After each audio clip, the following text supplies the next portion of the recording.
Je remercie également tout le monde d'être présent. Je vois qu'il y a du monde, donc ça intéresse, c'est un sujet qui intéresse, c'est un sujet aujourd'hui assez central.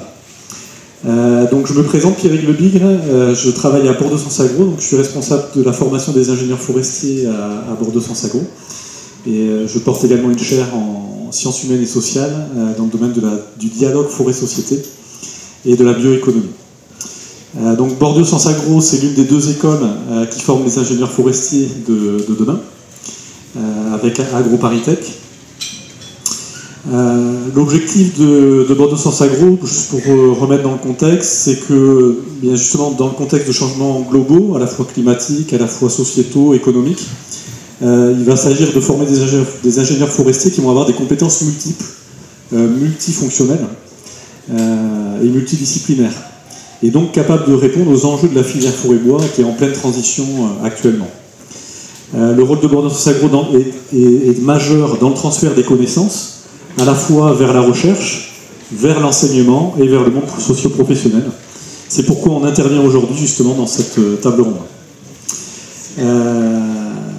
Donc je vais laisser les intervenants se présenter les uns après les autres. Je tiens juste à souligner qu'on a là justement en présence la filière forêt-bois, de la graine, de l'amont jusqu'à la transformation.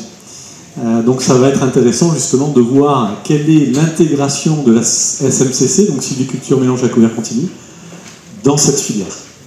Donc on va aller dans l'ordre. Ici on va commencer par élégance par Stéphanie. On va vous laisser vous présenter votre métier. Ça marche. Voilà. Donc Stéphanie Lafitte, moi je suis propriétaire forestière. J'ai eu par ailleurs différentes activités professionnelles, mais la forêt dont je suis propriétaire, elle m'a été transmise, donc c'est une forêt familiale de 400 hectares qui est à moi depuis, par donation, donc depuis 2007. Après, je me suis posé des questions après Klaus. C'est comme ça que je me retrouve ici en tant que propriétaire, ayant fait un choix à un moment donné de sylviculture à couvert continu. Merci Stéphanie. Bonjour à tous, Jean Ducassou. Donc, moi je suis sylviculteur, propriété familiale également, de plusieurs centaines d'hectares à cheval entre le nord des Landes et le sud Gironde. Voilà, donc c'est une propriété qui est issue de plusieurs générations. Et on applique une sylviculture, nous, plutôt en futée régulière, avec une révolution assez longue en objectif bois d'œuvre. Et je suis aussi, au-delà d'être juste un relais, je suis aussi curieux et intéressé par comprendre la forêt au sens large et les différentes approches. Et donc dans ce cadre-là, je me suis intéressé à la sylviculture mélangée à couvert continu depuis longtemps. J'avais rencontré Jacques quelques années, une dizaine d'années, et puis plus récemment Thomas. Et comme je n'arrivais toujours pas à comprendre, plus récemment, j'ai beaucoup accompagné Thomas en forêt sur du martelage et sur de la gestion des forêts irrégulières de pins pour mieux comprendre. Et voilà, donc on va dire que j'ai un avis un peu plus éclairé aujourd'hui, et je crois que c'est pour ça que vous m'avez invité, et je vous en remercie. Merci Jean. Je ne vous ai pas dit, excusez-moi, c'est vrai, en aparté aussi, je me suis engagé politiquement au syndicat des sylviculteurs, et je suis vice-président du syndicat des sylviculteurs du Sud-Ouest. Merci Jean. Frédéric Léonard, j'ai plusieurs sites dans le département des Landes. Je démarre de l'exploitation forestière. J'ai une scierie à Pomarès, une fabrication de palettes sur mesure à côté de Pomarès à Misson. À côté de Dax à Metz, c'est la fabrication de traverses de chemin de fer en chêne et en pin. Je fais aussi le traitement du bois extérieur, classe 4. Puis je suis aussi présent à Igos, où je scie du pin, mais je scie aussi des grumes de chêne pour mes besoins de traverses en chêne. Et sur ce site-là, j'ai depuis peu repris une autre activité où on fait la fabrication de manches à outils en bois. Ce sont des sites à dimension humaine, puisque vous avez à peu près 7-8 salariés par site, avec environ 2 millions de chiffres d'affaires. Et ce sont des entreprises, pour certaines, qui ont fermé et que j'ai repris derrière, ou d'autres qui ne trouvaient pas de repreneurs, qui étaient à l'abandon, et j'ai réussi à rassembler ces 4 sites pour créer différentes synergies entre elles. Et donc je suis content de participer à ce tour de table avec beaucoup de curiosité, bien sûr. Merci Frédéric. Jean-Charles? Bonjour à tous, Jean-Charles Lejeune, donc exploitant forestier dans les Landes, à Campagne, à côté de Mont-de-Marsan. De formation pour me replacer par rapport au débat, mais comme Pierre d'ailleurs, je suis passé par l'INGREF à Nancy, donc je suis ingénieur forestier, j'ai un peu baigné, mes profs étaient des fervents supporters de Procédois, donc c'est des choses dans lesquelles j'ai un petit peu baigné, donc j'ai un petit regard là-dessus. Et je suis arrivé dans les Landes, j'ai créé mon entreprise il y a 15 ans, donc d'achat de bois et d'approvisionnement de l'industrie du bois. Et puis on s'est développé, que ce soit sur les travaux d'exploitation forestière ou la logistique.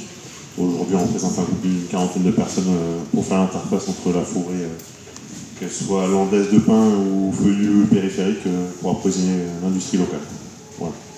Merci Jean-Charles. Bonjour à tous, donc Benjamin Lefranc, donc moi je suis gérant de la société Bois de Gascogne et le Bois Landais. Donc je suis peut-être le local de l'étape parce que je suis à 20 km d'ici, même pas. Voilà, donc Bois de Gascogne, c'est une société que j'ai créée il y a 20 ans, assez passionné de sylviculture, tout ce qui touche à l'arbre. On fait tout ce qui est entretien, reboisement. Et puis il y a quelques années, j'ai rajouté une corde à mon arc, où je fais un petit peu d'exploitation forestière aussi, avec nos machines en direct, pour être un peu plus proche maîtriser un peu mieux la production. Voilà. Donc Bois de Gascogne, c'est 20 salariés à peu près. Au total des deux structures, Bois de Gascogne et le Bois Landais, c'est à peu près 3,5 millions de chiffre d'affaires. Et on travaille dans les Landes et Gironde, voilà, tout ce qui est massif landais. Hein. Et très curieux de ces méthodes-là et de ces possibilités qui peuvent s'offrir aussi aux propriétaires, possibilités différentes. Voilà, merci. Merci Benjamin. Bonjour à tous, Paul Lesbats, donc je dirige l'entreprise Lesbats et l'entreprise Castagnier. C'est un groupe d'exploitation forestière et de sillage généraliste de paires maritimes, donc avec des débouchés dans le bois de construction, le bois de décoration, le bois d'emballage, donc quelque chose d'assez diversifié. C'est une entreprise familiale, donc moi je suis de la 4e génération, j'y travaille depuis une trentaine d'années. Au départ, on était sur un site qui était plutôt dans le Marin-Ancien, à Léon, on y est toujours. Mais voilà, après, on a repris des sites, notamment des usines qui étaient aussi un petit peu mal portantes, comme Frédéric, et du coup, sur lesquels on a pu réindustrialiser. Donc actuellement, on a 4 lignes de sillage et 5 sites sur lesquels on travaille dans le 40 et dans le 33. Donc on est, on va dire, vraiment sur l'exploitation des bois des Landes de Gascogne, principalement, et un petit peu du Piémont pyrénéen. Mais spécialisé dans le résineux, et donc nos 2 métiers de base sont ceux-là. On fait à peu près 45 millions de chiffre d'affaires et on est à peu près 150 salariés dans l'entreprise. Et on s'est lancé dernièrement dans une activité de granulation pour utiliser une partie de nos connexes, sur principalement, pour pouvoir faire des granulés qui sont distribués sur différentes régions françaises à partir de connexes de ciel. À côté de l'activité en entreprise, un des trucs qui m'importe beaucoup, c'est le côté forestier. Effectivement. Bon, au départ, je n'ai pas une formation forestière, j'ai une formation d'école de commerce, mais par le biais de la propriété familiale et par intérêt, je me suis beaucoup intéressé à tout ce qui se passait en forêt et tout ce que pouvait être notre action, notre trace en forêt.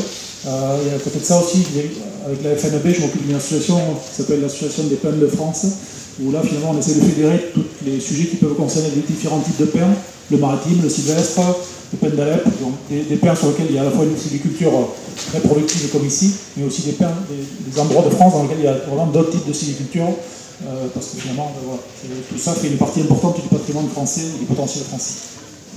Et je suis très content d'être avec vous aujourd'hui. Nous aussi. Thomas. Bonjour à tous, donc Thomas Modori, moi je suis gestionnaire forestier sur Massif des Landes de Gascogne depuis près de 25 ans. Aujourd'hui je suis aussi vice-président de l'association ProSylva France et j'ai traîné mes guêtres pendant très longtemps dans la coopérative Alliance Forêt-Bois, anciennement CAPSA. Voilà, donc je fais du traitement irrégulier, donc de la SMCC, sylviculture mélangée à couvert continu sur les Landes de Gascogne depuis plus de 15 ans, voilà, avec des résultats qui sont plutôt sympas. Voilà. Merci Thomas. Donc vous voyez que la filière est bien représentée aujourd'hui, de l'amont à l'aval. Donc vous l'avez compris aussi, le sujet central, c'est comprendre comment fonctionne la SMCC dans le cadre du massif des Landes de Gascogne. Donc on a passé l'introduction, on va maintenant commencer à la table ronde qui va durer 1 heure. Et puis vous aurez l'opportunité de poser des questions pendant les 30 dernières minutes. Et ensuite Evrard nous fera sa petite conclusion. Et c'est bien parce que ça permet d'avoir un recul de sa part, puisqu'il n'est pas du massif des Landes de Gascogne. Donc ça permet d'avoir un recul sur ces problématiques-là. Donc, dans un contexte de changements globaux, le secteur forêt-bois en Nouvelle-Aquitaine fait face à des défis sociaux, environnementaux et économiques. La demande sociétale se fait de plus en plus pressante pour voir évoluer les modes de gestion, de protection et de valorisation des milieux forestiers. D'autre part, les changements climatiques nous obligent, nous, en tant que professionnels forestiers, à adapter nos pratiques à un contexte en forte évolution. La sylviculture mélangée à couvert continu s'affiche comme étant l'une des solutions à ces enjeux de taille. De plus en plus de propriétaires forestiers, de gestionnaires et donc de producteurs bois s'intéressent à ce type de sylviculture. La filière bois peut être proactive en intégrant ce type de sylviculture dans la chaîne de valorisation du producteur de bois jusqu'aux produits finaux, en passant par l'exploitant, en passant par le transformateur et par le transporteur. Donc l'objectif de cette table ronde, elle est de faire intervenir ces acteurs de la filière du massif des Landes de Gascogne pour comprendre comment ça fonctionne, cette sylviculture mélangée à couvert continu, et quel est son niveau d'adaptation au cas spécifique du massif landais, et quelle est sa capacité d'intégration dans la filière de transformation. On va commencer notre table ronde par des questions qui vont permettre de lever des incompréhensions ou des tabous autour de ce qu'est la sylviculture mélangée à couvert continu. J'ai posé une première question notamment aux gestionnaires. On se perd parfois en termes de terminologie. Finalement, quelle est la différence? Alors tu voulais pas trop qu'on en parle, rare, mais désolé, je souhaite quand même passer vers cette question. Quelle est la différence entre la SMCC, l'irrégulier, la futée jardinée? Vas-y. En fait, il se trouve que depuis quelques années, il y a un consensus au niveau européen sur le terme de sylviculture mélangée à couvert continu, puisque dans plusieurs pays, c'est la notion de couvert continu qui apparaît. Donc on a fait un travail méthodologique pour se mettre un peu d'accord sur la façon de décrire des techniques. J'étais encore ce matin sur un petit exercice de martelage avec des techniciens et on utilisait les mêmes termes mais qui ne voulaient pas dire la même chose et on ne se comprenait pas. Donc il a fallu, alors qu'on était en tout petit comité, prendre 5 minutes pour reprendre les choses et se mettre d'accord. Donc la question de la terminologie, elle est quand même assez centrale pour discuter. Aujourd'hui, le consensus, c'est de parler de sylviculture mélangée à couvert continu pour savoir de quoi on parle. Mais historiquement, il n'y a pas de grande différence entre tous ces termes. À ceci près que l'affûtage jardiné, on est dans des courbes très précises de répartition des classes de diamètre. C'est vraiment du monitoring aux petits oignons, c'est encore quelque chose d'un peu différent. Donc irrégulier et SMCC, globalement, il faut considérer que c'est un peu la même chose. Ok, très bien, merci pour ces précisions. Alors là, je m'adresse un peu à tout le monde et je vais donner une affirmation. Le pain maritime est l'essence qui fonctionne le mieux sur le massif des Landes de Gascogne, en termes de croissance, je parle. Est-ce que vous êtes d'accord avec cette affirmation? Oui, personnellement. Ouais, ben, on l'a appelé l'arbre d'or ici, c'est pas pour rien. C'est un arbre qui vraiment, c'est pas bien adapté. Il était déjà bien adapté à la base et globalement, bon, après il y a eu du travail aussi de l'homme pour rendre accessible les endroits pour drainer les travaux qui ont été faits, mais globalement, effectivement, c'est un arbre qui a résisté à beaucoup de choses et qui apporte la preuve. Et j'ai l'impression chaque jour un peu plus de sa parfaite adaptation au schéma actuel et finalement au schéma futur. Pour ma part, et un petit peu plus techniquement, des arbres qui peuvent supporter des chaleurs comme on a aujourd'hui pendant plusieurs mois, et puis des périodes avec les pieds dans l'eau pendant plusieurs semaines, voire plusieurs mois pour certains coins plus humides. J'en connais pas beaucoup, et c'est vrai que le pin maritime il correspond bien, et il a même peut-être, avec le réchauffement climatique, une possibilité de se répandre un petit peu plus encore dans d'autres régions. C'est pas le sujet, mais je suis assez convaincu de l'avenir du pin maritime. Bon, il faut rebondir. Mais je suis d'accord aussi. Non, mais il suffit de regarder. De toute façon, si d'autres essences marchaient, je pense qu'on verrait des gens qui essaieraient d'autres essences. Donc là, c'est vrai qu'on a une essence qui est bien adaptée aux caractéristiques du massif. Et le point très positif, c'est de par sa plasticité au niveau écologique, même avec les enjeux de réchauffement climatique et tout, on sait qu'on est tranquille pour quelques années et qu'on peut lui faire confiance pour se maintenir ce massif. Donc ça c'est quand même un point positif, parce qu'on ne peut pas fermer dans d'autres régions, quoi. Donc, avec des essences locales. Oui, je ne peux qu'affirmer ce qui vient d'être dit, mais comme depuis quelques mois, depuis l'été dernier, j'ai repris à rosiller des feuillus, donc du chêne. Donc aujourd'hui, j'ai aussi un autre regard, et bien sûr, dans les Landes, il n'y a pas que du pin, puisque de l'autre côté de la Dour, nous avons plusieurs parcelles de chêne, et donc depuis un an, j'achète du bois en grume pour faire mes traverses. Donc il existe d'autres essences, on le sait. D'ailleurs, sous l'exploitation des pins ou la gestion du pin maritime, souvent on retrouve du chêne de liège sur la côte sud, on retrouve d'autres chênes un peu partout. Dordogne, on a un peu plus de mélange, mais on ne peut pas dire qu'autre chose que le pin maritime est l'essence dominante. Mais il y en a d'autres. Très bien. Alors, je vais rebondir sur ce que tu viens de dire, puisque moi je viens de Bayonne et aussi des Landes. Et pour revenir à ça, c'est que l'essence, elle doit être adaptée à sa station, à son biotope. Okay, et heureusement pour les Bayonnais, malheureusement pour les gens de Mimizan, la terre est beaucoup plus riche dans les Pyrénées-Atlantiques sud à Dour qu'elle ne l'est ici. Alors, et pour compléter, le pin maritime, c'est 85% des arbres sur le massif, mais il y a historiquement et encore 15%, voire un peu plus, d'autres essences. Alors moi, je ne suis pas scieur, mais dans l'histoire familiale, on l'a été. Et on a essayé de travailler aussi du chêne.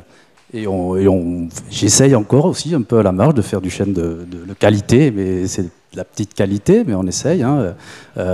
Et je pense qu'effectivement, c'est très compliqué, parce que les sols sont beaucoup plus pauvres, et malgré tout, à la marge, il peut y avoir des stations, des biotopes qui sont compatibles, et ceux-là, ce serait vraiment dommage, effectivement, de ne pas les utiliser et de ne pas favoriser des essences de qualité, nobles, sur ces terres-là.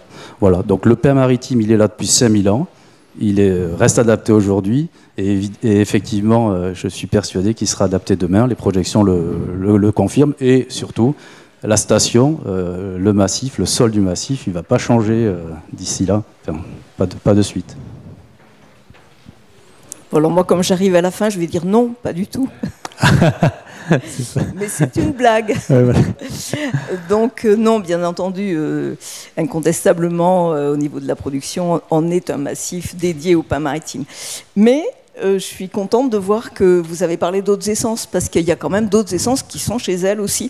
Et le chêne pédonculé, il est quand même le premier arbre naturel de tout le massif landais. Alors, pas forcément très opérationnel au niveau production, mais par contre, il apporte énormément de choses, quoi. Heureusement qu'il est là, parce que c'est lui qui enrichit le sol, qui amène de la diversité, qui crée des zones humides. Enfin, là, par exemple, il n'y a pas photo. Hein. Aujourd'hui, je vous demande où est-ce que vous allez vous mettre à l'ombre. C'est pas sous un pin. S'il y a un beau gros chêne quelque part, eh ben vous allez le trouver. Donc voilà, il ne faut quand même pas l'oublier. Merci. Donc, ce qui est intéressant, c'est de voir qu'il y a consensus autour du pain maritime, mais vous avez devancé ma question d'après, c'était justement est-ce qu'on peut parler de mélange dans le massif des Landes de Gascogne? Vous y avez répondu en partie, et heureux de voir qu'on peut effectivement faire de la qualité aussi avec d'autres essences, et ça, c'est Frédéric qui vient de nous le dire. Une autre question, ça va être plus cette pour Évrard et Thomas. Le souhait de ProSilva est-il de remplacer la sylviculture dite traditionnelle par la sylviculture mélangée à couvert continu? Est-ce que les deux approches sont complémentaires? Qui veut répondre? Évrard. Non, on est là pour prendre la place de personne. On est là.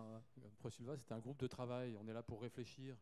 On est là pour innover, pour expérimenter, pour comprendre.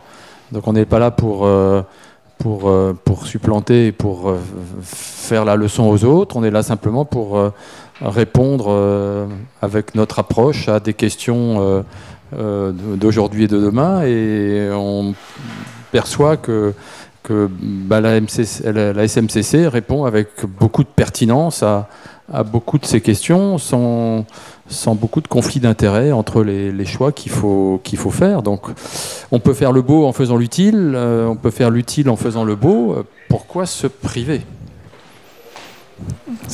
C'est très beau ce que vous venez de dire. Thomas.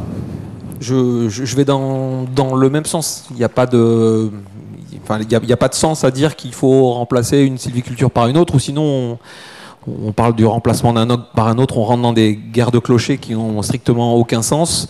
La seule chose qu'on souhaite apporter, c'est la liberté des propriétaires à faire ce qu'ils ont envie chez eux, mais de le faire sérieusement. On a une filière qui est dynamique, une filière qui est socialement très importante sur le territoire. Donc quand on passe sur un mode de traitement de la forêt un petit peu différent, il faut le faire avec un petit peu de responsabilité. Il faut essayer de le faire correctement, et c'est ce qu'on essaye de faire en discutant, en réfléchissant, en se confrontant sur le terrain, en essayant de progresser. Donc j'oserais dire que la question est nulle et non avenue, et pour être très clair, ce qu'on fait aujourd'hui nous dans nos propriétés, ça va représenter bon an mal an entre 15 et 20 000 hectares de forêt sur le massif des Landes de Gascogne, qui fait 1 million d'hectares. Il ne faut pas trop avoir peur de la fourmi quand même. Je pense qu'il y a encore un peu de temps pour qu'il y ait un risque quelconque.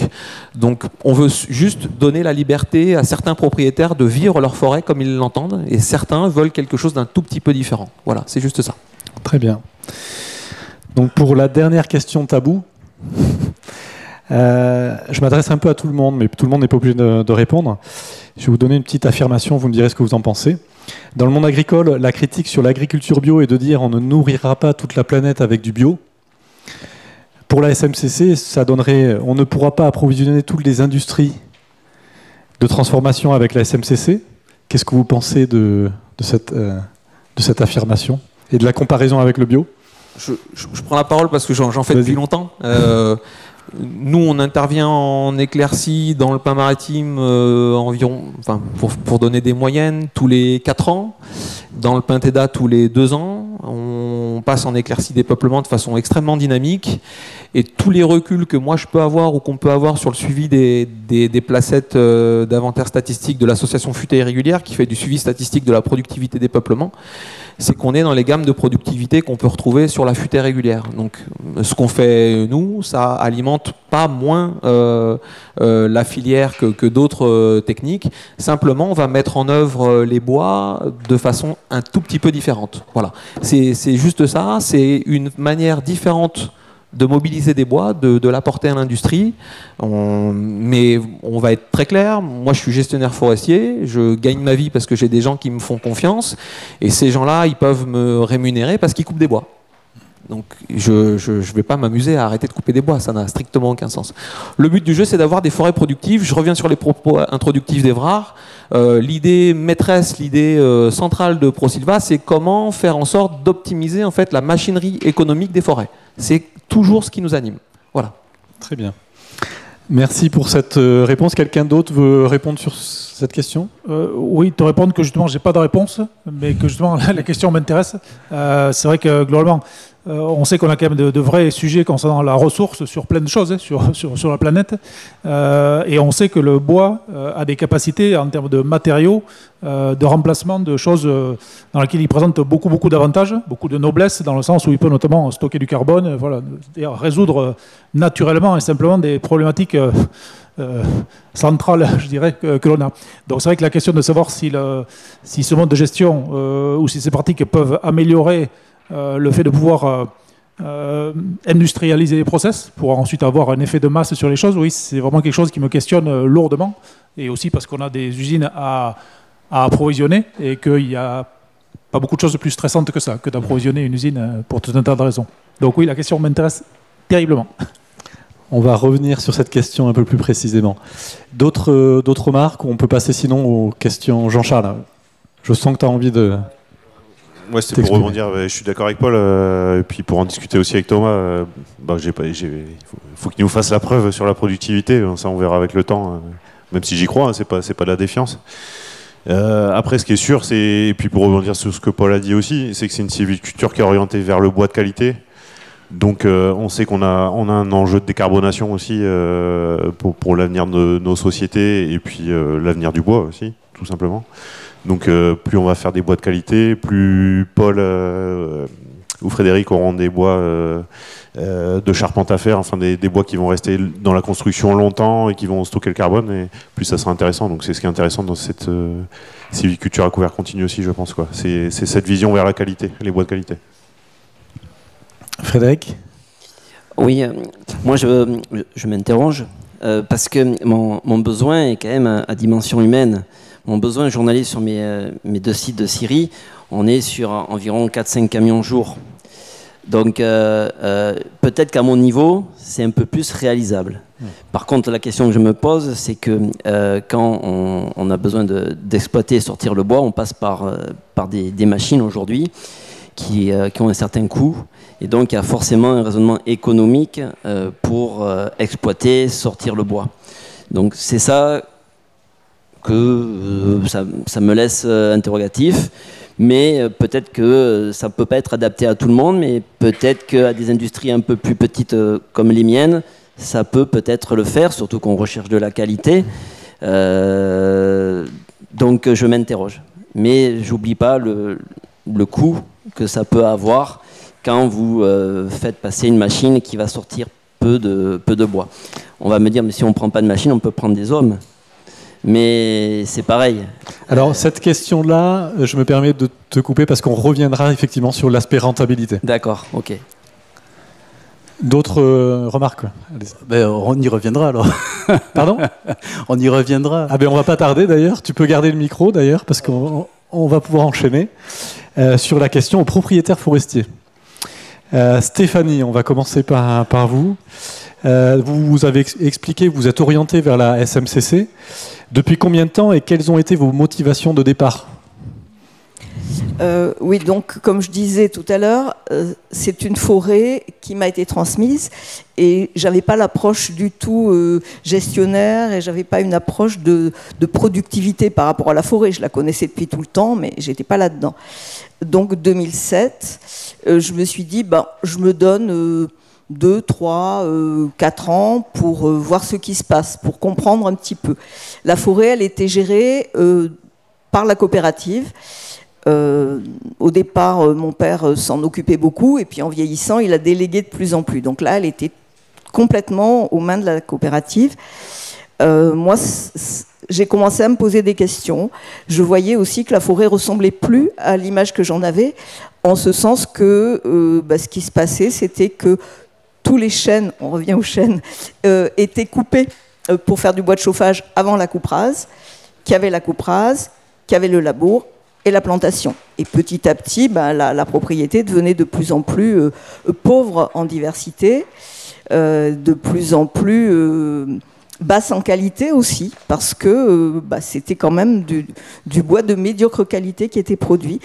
Donc, je me posais déjà ces questions, et puis il y a Klaus qui est arrivé, qui là a sérieusement ébranlé aussi tous les postulats là, sur comment ça fonctionnait. Là, je me suis vraiment questionnée sur la fragilité de la forêt et j'ai commencé à me demander si on ne pouvait pas quand même faire autrement, notamment la fragilité parce que les monocultures, par définition, c'est fragile. Ça, on en a fait la preuve partout. On sait que c'est fragile au niveau sanitaire. Et dans le cas de tempête, c'est plus fragile une monoculture qu'une forêt mixte, quoi. Il n'y a pas de débat sur cette question-là. Il y avait aussi le fait que si la pièce de pin elle est bien orientée dans le sens de la tempête, et c'est vraiment comme une boule de billard là, qui passe et tout est par terre.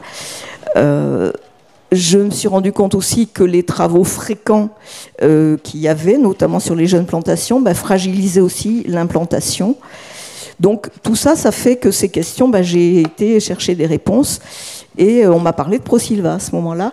C'est plutôt des gens du domaine de l'environnement. C'est pas des gestionnaires forestiers qui m'en ont parlé. C'est pas la coopérative qui m'en a parlé. C'est plutôt des gens qui travaillaient au parc ou dans les réserves naturelles, qui connaissaient l'approche Prosilva. Donc je me suis renseignée. J'ai rencontré d'abord Didier Muller, donc qui était l'expert forestier qui travaillait déjà depuis plusieurs années avec cette sylviculture qu'on appelait plus proche de la nature d'ailleurs, la sylviculture donc à couvert continu. Et donc par la suite, Didier est décédé comme on le sait, et c'est vers Jacques Azra que je me suis tournée. Donc on a fait un plan de gestion sur les deux propriétés avec cette sylviculture, cette approche-là. Et surtout, j'ai pris une décision qui paraissait assez hasardeuse. J'ai décidé de ne pas couper les arbres qui étaient encore debout après la tempête, sachant que j'ai été touchée entre 20 et 70% selon les parcelles. Donc les arbres sont restés en place pour faire des semenciers. Et il y a des rares endroits où j'ai fait quelques plantations de compléments parce que justement les semenciers, ça paraissait vraiment faible. Et puis ensuite, petit à petit, dans les gros arbres, on a commencé à travailler en passant tous les 4 ans, en faisant les éclaircies. Et alors aujourd'hui, donc vous êtes dans la phase de transition vers les réguliers. Oui. Quel est votre retour d'expérience aujourd'hui sur tout ce que vous avez pu faire sur la forêt? Alors, totalement positif. C'est-à-dire que moi, je trouve que ma forêt est en bonne santé, que petit à petit, il y a du feuillu qui se réinstalle, donc plus de mixité, un paysage forestier plus agréable. Et au niveau productivité, sur les vieux arbres, bien sûr, parce que sur les survivants, ça se passe plutôt très bien. Enfin, il y a du bois, il y a des vents de bois. Bon. On n'en a pas fait. Hein. Les premières années après Claus, il y a eu quand même ces gros apports de bois. Et puis ensuite, là, on a attendu un petit peu. Et maintenant, il y a des ventes régulières et des revenus réguliers. La forêt du Lot-et-Garonne, la forêt de Réau, c'est un peu différent parce que c'est une forêt qui était vraiment surexploitée. Donc, il y avait pratiquement très peu de vieux arbres et ils auraient dû être coupés tout à fait au début quand j'ai eu la propriété. Donc moi j'ai tout arrêté, donc j'ai conservé quelques vieux arbres, mais c'est pareil, on a laissé cette propriété un petit peu pousser parce qu'il y avait beaucoup de jeunes plantations et donc là ça fait aussi que quelques années que je fais des prélèvements sur cette forêt. Mais moi, personnellement, je suis très contente de cette petite révolution là qui s'est passée. Donc il n'y a plus de coupe rase depuis maintenant 18 ans. D'accord. Et d'un point de vue financier, puisque vous avez commencé à aborder la question, est-ce que vous vous y retrouvez? Quel est le revenu des coupes de bois, les ventes de qualité, le temps de marquage, le prix du conseil forestier? Finalement, quelle est la rentabilité globale de votre forêt? Est-ce que vous avez une idée de tout ça? c'est un peu difficile à évaluer parce qu'il y a eu tellement de passages, puis comme je dis, ce moment où la forêt se rhabille après la tempête ou après la surexploitation. Donc je pense que j'aurai une vision plus objective dans une dizaine d'années. Mais pour le moment, ça donne déjà des revenus tout à fait honorables. Le bois se vend bien dans les ventes de bois. Il est tout à fait bien placé. Et surtout, je fais beaucoup d'économies parce que quand même, je trouvais que ça coûtait très cher aussi, la sylviculture industrielle. C'est-à-dire qu'il y avait sans arrêt des travaux à faire et quand il n'y a pas beaucoup de revenus parce que la forêt a souffert, et ben pour le coup, les travaux, même s'ils sont partiellement subventionnés, bon, ça faisait aussi partie de mes sujets de questionnement aussi, les subventions et finalement le peu de choix dans lequel on se retrouve quand on rentre dans ce processus-là. On se retrouve un peu coincé. Ça me plaisait pas beaucoup non plus.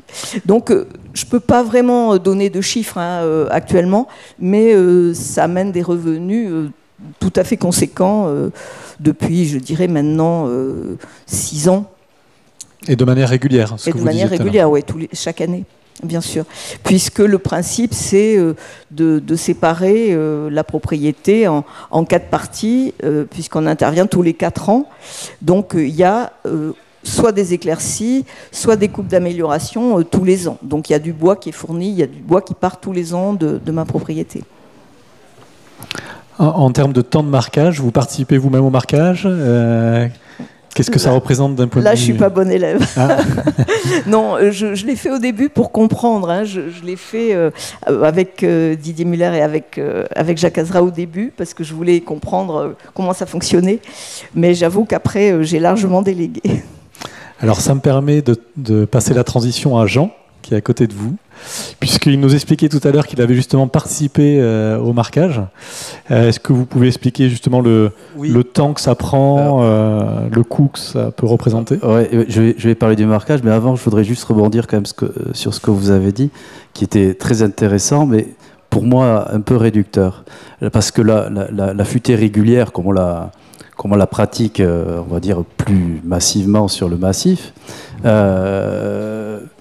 elle a maintes et maintes approches. Et la représentation que vous donnez, pour moi, c'est une représentation qui n'est pas majoritaire sur le massif, qui est appliquée par... Oui, mais qui était votre gestionnaire et comment vous donniez, ou vos parents avant donnaient l'orientation sur la gestion. Alors moi, je suis ouvert à tous les types de gestion. Je suis pas dogmatique du tout. Je suis comme Thomas l'a dit, on est tout à fait alignés tous les deux sur donner le choix aux propriétaires. Et je suis convaincu, on va y venir, de l'intérêt de la SMCC. J'en suis convaincu, et de l'intérêt pour la filière aussi. Ce que dit Thomas, j'ai pu le vérifier et j'en suis, moi qui n'avais pas du tout n'arrivais pas à comprendre, je suis en accord avec beaucoup de choses qu'il dit. Mais je veux dire aussi que la futée régulière avec une révolution longue production bois d'œuvre est aussi respectueuse de la nature. Moi, je laisse aussi pousser les chênes sous les pins. J'essaie d'avoir une petite ambiance forestière si je peux l'avoir. Je respecte mes ripisylves. Parfois, j'ai des futaies que je bascule effectivement, préférentiellement en chêne, parce que c'est essentiellement le chêne, effectivement, pédonculé qu'on a et le tausin. Moi, j'ai pas malheureusement de chêne liège.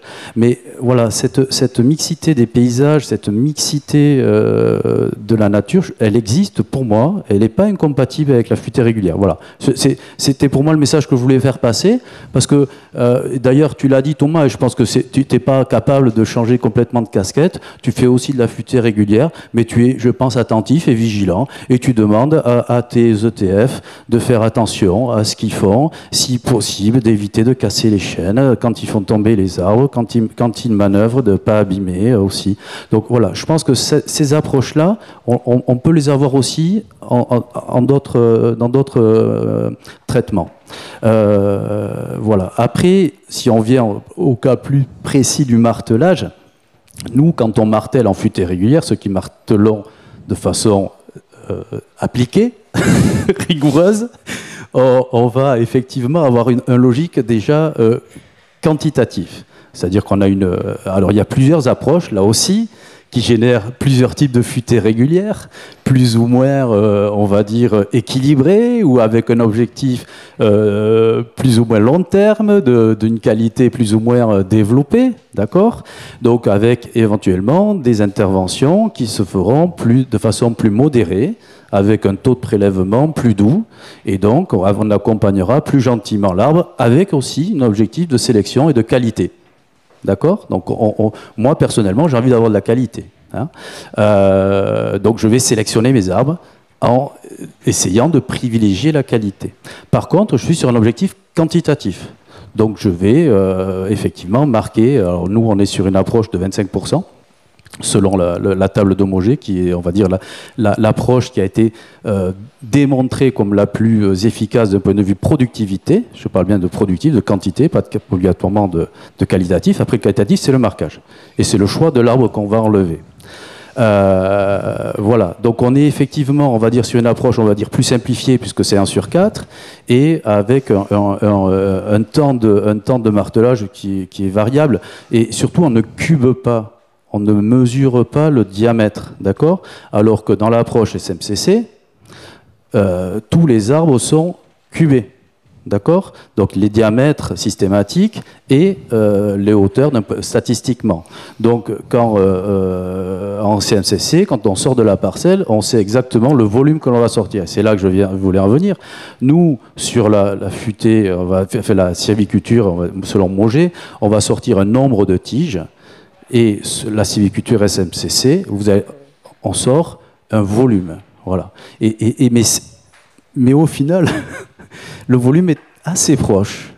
Je tiens à le dire, parce que c'est vrai, je l'ai vérifié, le volume est assez proche. Simplement, pour ceux qui sont un peu spécialistes, je suis désolé, on est obligé de partir un peu dans la partie technique. Hein, c'était la question. Mais on fait, nous, essentiellement des éclaircies par le bas. D'accord? C'est qu'on va privilégier la croissance en volume la plus rapide possible, en se souciant de la qualité, oui, mais pas que. C'est-à-dire que parfois, un petit arbre un peu droit, mais voilà, un peu de dimension, de diamètre un peu plus ferme, alors, plus moi maintenant. Et je pense que d'autres, surtout quand on rentre dans des parcelles qui sont que partiellement ou pas du tout martelées, et que c'est effectivement le conducteur de machine d'abattage qui fait sa sélection et qui doit du coup, qui avance relativement vite, il va peut-être faire sortir des pins qui ont un potentiel qualité à long terme important, voilà.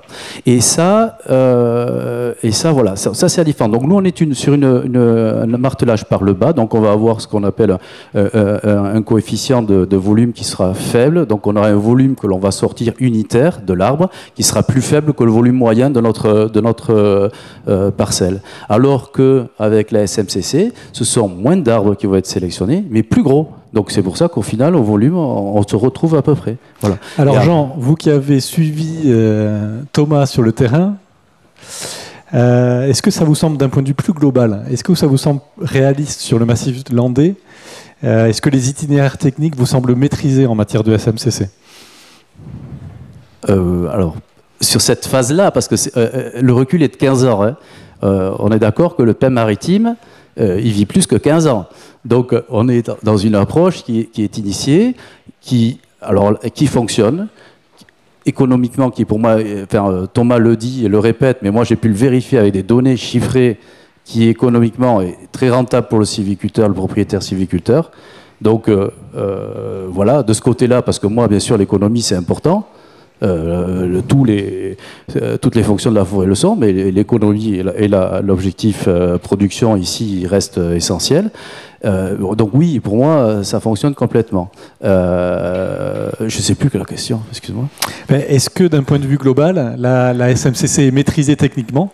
Alors, elle est maîtrisée techniquement par Thomas, qui est l'expert du massif, je dirais, pour moi. Après, il faut c'est quand même complexe, c'est quand même technique, il faut quand même un savoir-faire. Ça ne s'apprend pas en une demi-heure ou en une demi-journée. Hein. Moi, on a passé quelques jours ensemble, d'accord ? Et je me considère pas comme réellement compétent seul à ce jour.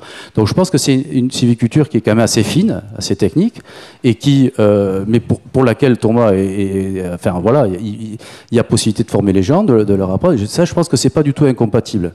Par contre, à grande échelle d'un coup, c'est pas possible. Ça c'est sûr. Mais à la marge sur quelques parcelles et développer un savoir, faire une compétence, oui. Moi, j'ai pu interviewer des entrepreneurs qui avaient fait des chantiers de SMCC. On était ensemble, on leur a demandé, mais sans préalablement leur donner la réponse si leur chantier était rentable, et il l'était. Après, effectivement, c'était plutôt des chauffeurs d'abatteuses expérimentés, parfois d'anciens bûcherons, qui avaient donc une connaissance approfondie du terrain, mais c'était quelque chose qui était compatible et a priori ils rentraient dans leur rentabilité en ce type de chantier. Et je tiens à dire aussi que je sais que sur les chantiers de futaie régulière, la rentabilité est loin d'être toujours atteinte. D'accord ? Donc il ne faut pas opposer non plus les deux par rapport à ça. Hein, puisqu'en fait on coupe moins d'arbres, des arbres plus gros. Tous ceux qui abattent des arbres savent très bien que plus les arbres sont gros, dans un temps donné on va sortir plus de volume. Hein. Voilà, donc ça c'est vrai, et ça reste vrai sur la SMCC. Et la SMCC, effectivement, comme on est plus par le haut, et on va sortir plus de volume unitaire. Voilà. Alors ça me permet de faire la transition vers Thomas et Évrard. La rentabilité de la SMCC par rapport à la sylviculture traditionnelle, entre guillemets, est souvent remise en question, moins de volume, coût d'exploitation plus élevé, prix du bois sur pied moins élevé, temps de marquage plus important, plus d'opérations sylvicoles. Est-ce que c'est un cliché, tout ce que je suis en train de dire? Alors, je fais le naïf, bien évidemment. Et y a-t-il des études comparatives de rentabilité qui existent et des retours d'expérience concrets en termes de rentabilité? On produit autant de bois dans n'importe quel système. Hein. De nouveau, l'accroissement d'une forêt, c'est son accroissement biologique, c'est l'action du soleil sur la photosynthèse. Vous avez une magnifique essence en Landes de Gascogne, et pourquoi s'en priver? Il faut la garder, c'est évident. Mais on produit autant de bois, et comme vous le dites très justement, on produit peut-être une proportion de bois un tout petit peu plus importante, de beau bois un tout petit peu plus importante. Donc l'effet de levier, il n'est pas au niveau du volume, il est au niveau de la valeur. Hein, et en termes économiques, c'est loin d'être négligeable. Après, il y a le problème, donc on produit peut-être un petit peu moins de petits bois, on produit peut-être un petit peu moins de trituration, mais dans chaque arbre, il y a un billon, il y a un deuxième billon, et puis après, il y a de la palette et de la trituration. Donc la filière industrie, elle aura du bois à broyer, et la filière de sciage, elle aura de plus en plus de jolis bois à fonctionner. Donc, et on réduit de façon importante les coûts, puisque on n'a pas des frais de reboisement, de nettoiement, voilà. Donc économiquement, il y a plein de points qui permettent de cocher les cases. Hein. On est dans un système qui est globalement plus efficace économiquement. Je crois qu'il faut, vous avez raison, il ne faut pas opposer la futaie régulière à la futaie irrégulière, j'aimerais dire SMCC. Dans certains plans d'aménagement de nos amis de l'Office national des forêts, ils parlent de groupes de régénération élargis. Il est clair que si vous dites je régénère mes peuplements en 30 ans, 40 ans, pratiquement vous êtes dans le couvert continu, quoi. Hein, donc il ne faut pas... voilà. Et là, ce qui est, je crois, très important, ça je le redirai dans ma conclusion, c'est qu'il y a d'abord cette porte d'entrée, c'est le pragmatisme, c'est l'observation de ce qui se passe. Voilà. Donc, économiquement, oui. Alors, c'est compliqué de comparer deux propriétés analogues gérées l'une et l'autre de cette façon-là. Mais sur le fond, à partir du moment où on produit au moins autant de bois, de meilleure qualité, en dépensant moins, on est plus efficace. Merci Évrard pour cette réponse. Thomas ? Il y a un deuxième micro, si vous voulez. Bon, moi, ce qui me paraît important, c'est de réagir à ce qui vient d'être dit sur la comparaison futaie régulière, futaie irrégulière. C'est une formidable porte d'entrée pour opposer les deux systèmes. Donc moi, je suis très très en retrait par rapport à ça. Moi, j'ai des chantiers. Je dois avoir une base de données où j'ai presque 200 chantiers d'exploitation. Donc j'ai quelques reculs sur ce qu'on a fait. On a sur le massif des Landes de Gascogne installé des placettes de suivi statistique des peuplements dans le cadre de l'association Futaie Irrégulière. Ce sont des données qui sont publiques. Si les gens veulent les regarder et regarder comment ça marche, il y a juste à demander à l'association qui les fournira. Donc on a nous un recul qui me fait dire aujourd'hui que je n'ai pas à rougir sur ce qu'on fait en termes de production de bois et de production de valeur pour les propriétaires, et je suis pas très inquiet sur l'avenir de l'évolution de ces propriétés-là. Mais encore une fois, je crois que c'est très important. On a deux systèmes qui fonctionnent. Il n'y a pas un système qu'il faut remplacer par un autre. On a deux systèmes qui fonctionnent. Simplement, il faut que les propriétaires aient la liberté de faire ce qu'ils veulent chez eux et de le faire sérieusement. C'est tout ce qu'on offre comme possibilité. Alors, l'une des critiques que l'on peut entendre sur la SMCC, c'est le faible retour d'expérience. C'est-à-dire le fait que peu de peuplements sur le massif des Landes de Gascogne ont passé la phase de transition et sont réellement irrégularisés. Est-ce que c'est le cas? Et est-ce que c'est une critique fondée? Là, tu soulignes un point qui est fondamental. Tu expliques qu'on a un problème d'image, de structure irrégularisée. Il se trouve qu'on n'en a pas grand-chose à faire, nous, que ce soit irrégularisé, parce que ce qu'on vous a précisé depuis tout à l'heure, c'est qu'on prend les peuplements tels qu'ils sont. Donc moi, ça ne me dérange pas de montrer en Assemblée Générale de ProSilva un peuplement qui a une plantation de pinthéda d'1 an, pour dire qu'on va la traiter en irrégulier. Pourquoi? Parce que ce qui est important, c'est pas la structure, à quoi ça ressemble, c'est quelle trajectoire je vais donner au peuplement. Okay? Ça veut dire aussi que c'est pas parce que j'ai pas devant moi un peuplement étagé que je peux pas le gérer avec les principes de la sylviculture mélangée à couvert continu. Dit autrement, 80% des surfaces sur lesquelles je travaille, en structure quand on les regarde, ce sont des futaies régulières de pins maritimes.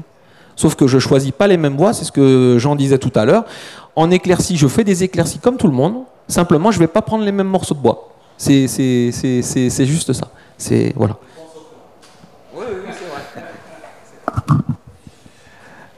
Une autre question, pour le propriétaire forestier, ça demande de faire appel à un professionnel qui possède toute l'expertise technique en matière de SMCC. La question, c'est est-ce qu'il y a suffisamment de personnes compétentes dans ce domaine-là, en SMCC, ou est-ce qu'on manque de personnes compétentes en expertise SMCC? On manque de personnel. Pour être très clair, moi j'ai monté mon cabinet en juin 2023 et depuis juin 2023, j'ai pas passé un coup de téléphone. J'ai que des gens qui m'ont téléphoné. J'ai près de 2 ans de travail d'avance. Et très clairement, on aurait besoin d'avoir des gens en capacité de répondre à la demande des propriétaires. Ça a été un élément important pour nous à ProSilva parce que ça nous a incité à monter un cycle de formation qui va être lancé l'année prochaine qui sera destiné aux gestionnaires forestiers qui travaillent sur le massif pour les aider à monter compétences et à se lancer et à accompagner un peu plus de propriétaires parce qu'il y a beaucoup de demandes et qu'on n'est pas suffisamment nombreux à être en capacité aujourd'hui de répondre, encore une fois, sérieusement. Il ne s'agit pas de dire qu'on en fait, mais il faut... Enfin, Jean l'a vu, hein, moi, tout est monitoré quand on rentre dans une parcelle. Enfin, il faut le faire sérieusement parce qu'encore une fois, on est attendu au tournant si ça fonctionne pas. Donc, on lance l'année prochaine un cycle de formation pour les gestionnaires sur le massif des Landes de Gascogne. Très bien, merci pour cette réponse. La SMCC priorise la régénération naturelle, hein. Or, on sait que le pin maritime est une essence héliophile, donc une essence de lumière, qui fonctionne mal aussi en régénération sur certaines landes, comme les landes humides, où on entend parler également des dunes littorales, des lattes littorales. Est-ce que c'est un problème réellement de travailler sur la régénération naturelle sur le pin maritime ? C'est encore pour moi. Oui, d'accord. On passera ensuite sur les exploitants. Très bien.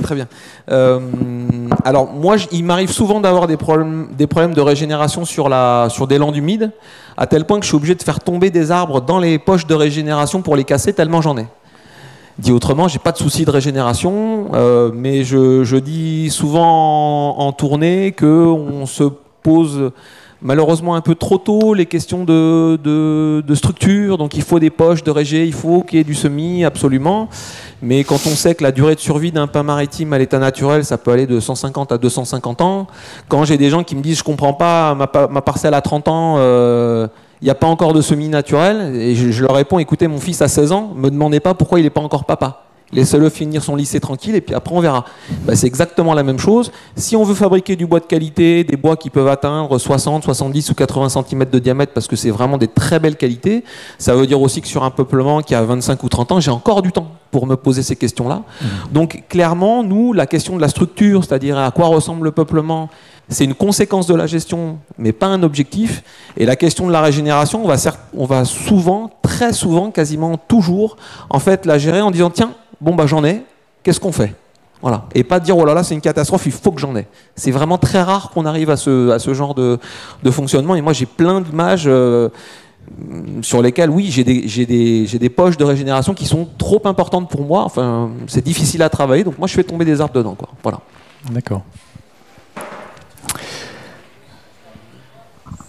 La migration assistée ou l'amélioration génétique peuvent permettre d'adapter les essences forestières au réchauffement climatique. Comment s'adapte-t-on au réchauffement climatique avec de la régénération naturelle? J'y vais encore. On l'a tous dit, hein, il n'y a pas de grande inquiétude au niveau de la filière sur l'adaptation du pain maritime au changement climatique. Je ne suis pas persuadé que les plantations qu'on a fait en VF2 soient en danger dans 20 ans. Moi, je suis pas très convaincu de tout ça, donc j'ai pas trop de difficultés. Et si j'ai mes VF2 qui se reproduisent aujourd'hui et qui me font un semi-naturel à base de VF2, je suis pas très inquiet, je le cache pas. Après, ce que je peux dire, c'est que donc on va travailler avec un renouvellement qui coûte pas cher. Encore une fois, c'est la question de l'économie forestière. Si je peux en avoir et que je dépense zéro, je prends. C'est quand même assez intéressant, mais on fait volontairement, hein, on fait des opérations d'enrichissement, de complantation, soit avec des mélanges de feuillus, notamment quand on a des problématiques sanitaires. Moi, j'ai travaillé beaucoup sur la bande littorale à l'ouest de Bordeaux, où on a des problématiques de pourriers racinaires, et installer des feuillus dans les peuplements de pins, ça aide à contenir les pourriers. Donc on en fait, et sinon ça peut arriver aussi d'essayer de gagner du temps pour les propriétaires ou d'injecter un petit peu de génétique un peu différente. Donc oui, on va planter du VF4 quand on en aura, et puis du VF5 quand on en aura, mais on aura comme une base où on a de la régie qui coûte pas cher, clairement. Alors sur cette étape-là, on n'a pas pu l'avoir sur le terrain, si je peux me permettre. Et c'est juste, là, voilà, j'aime bien lever mes doutes. Je crois ce que tu dis, bien sûr, Thomas. Mais maintenant que je me suis ouvert aussi à la sylviculture ailleurs que sur le massif, et avec d'autres essences et d'autres biotopes et d'autres stations, et que je connais un peu ce que c'est que la régénération par coupe progressive, naturelle, assistée, elle est assistée quand même un peu. Hein, donc je pense qu'il y a quand même quelques travaux de dégagement qui sont à faire, il y a un petit peu de dépressage après. Alors j'entends, hein, mais ça, je pense que vu... il faut savoir que ça a un coût. Après, c'est un coût qui est étalé. Bon, c'est là peut-être que je pense que c'est intéressant. C'est que, contrairement à une sylviculture classique, avec une révolution plus ou moins longue, une récolte finale et un boisement, l'idée c'est d'avoir des revenus réguliers, sans chute des revenus. Une futée régulière, mais qui génère des revenus réguliers pour le propriétaire, sans chute de revenus, et une régénération qui se fait avec des interventions, moi j'en suis assez convaincu, hein, mais sur un temps un peu plus long. Voilà. Alors cette phase-là de transition, la partie production maintenue, là, je me permets d'émettre quand même quelques réserves. c'est mon sentiment, parce que j'ai envie d'être convaincu, sur le père maritime, pas ailleurs, hein, parce qu'ici on n'a pas d'essence d'ombre. Donc on a l'essence de semi-ombre, effectivement, et le pain maritime, comme vous l'avez dit, comme tu as dit, il est héliophile, donc il faut de la lumière. Donc à un moment, il faut vraiment abattre quelques pains pour que la lumière arrive au sol. Il faut qu'on aille voir ça. Jean, tu m'as demandé de m'accompagner en martelage. Oui. Tu m'as accompagné en martelage. Oui. Si ces questions-là t'intéressent, Oui, et si les questions intéressent du monde, oui. On ira voir des choses. Oui. Parce cette question-là, tu ne me l'avais pas posée. Mais tu m'as dit que ce n'était pas la question aujourd'hui, comme ton fils qui avait 16 ans. Mais oui. Voilà. Non, mais dans les peuplements qu'on est allé voir, qui étaient des peuplements qui avaient entre 18 et 35 ans, tu m'as posé plusieurs fois la question et je t'ai dit, laisse-lui finir le lycée. Voilà. J'ai dit, on verra plus tard. Ça, c'est vrai. Mais quand même, je sais très bien que la régénération naturelle, elle doit être assistée et il faut quand même aussi un peu intervenir. Mais je pense qu'effectivement, dans ce cadre-là, c'est sur un temps un peu plus long. Donc, d'où l'intérêt. Voilà. Alors, messieurs les exploitants forestiers, l'accès aux arbres lors des éclaircies en SMCC semble moins évident. Les cloisonnements d'exploitation ne permettent pas toujours d'accéder aux arbres à exploiter et qui sont marqués. Et quel est votre avis en termes de facilité d'accessibilité aux arbres marqués dans ces techniques-là ?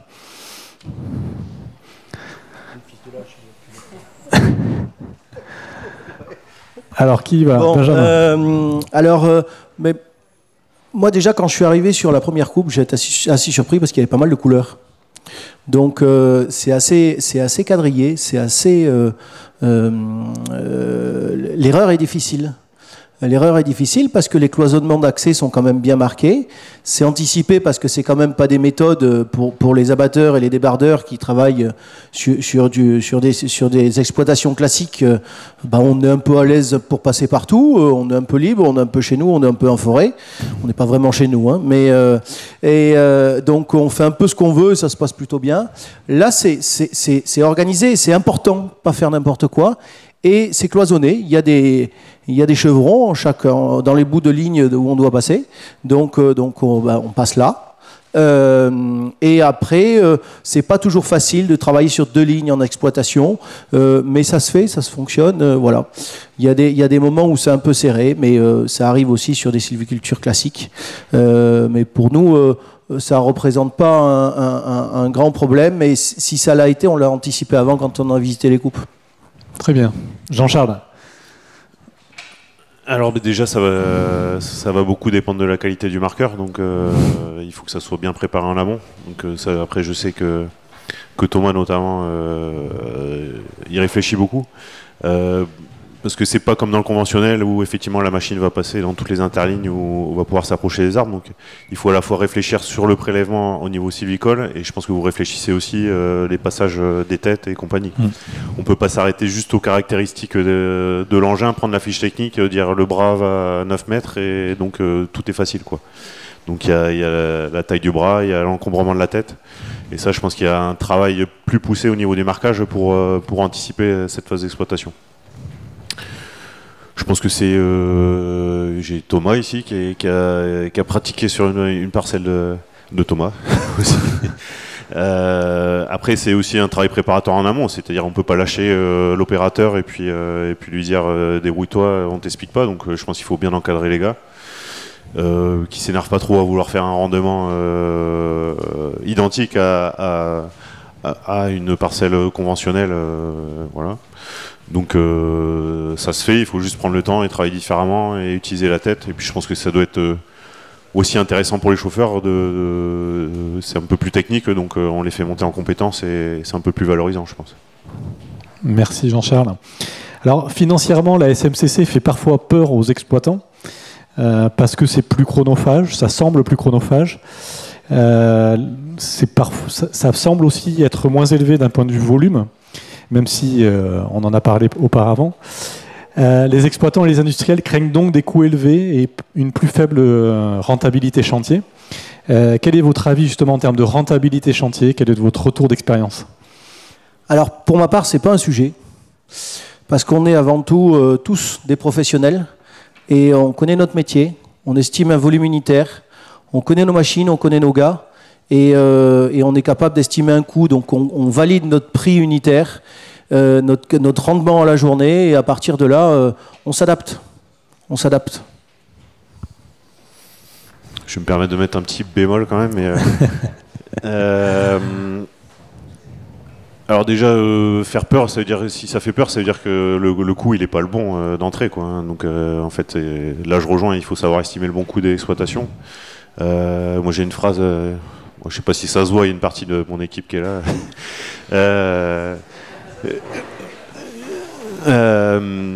Et j'ai tarabuste avec certaines phrases des fois, mais je leur dis il n'y a pas de mauvais chantier, il n'y a que des mauvais prix en fait. Donc même un chantier compliqué en fait, on peut le faire à partir du moment où on met le bon prix de prestation pour le réaliser.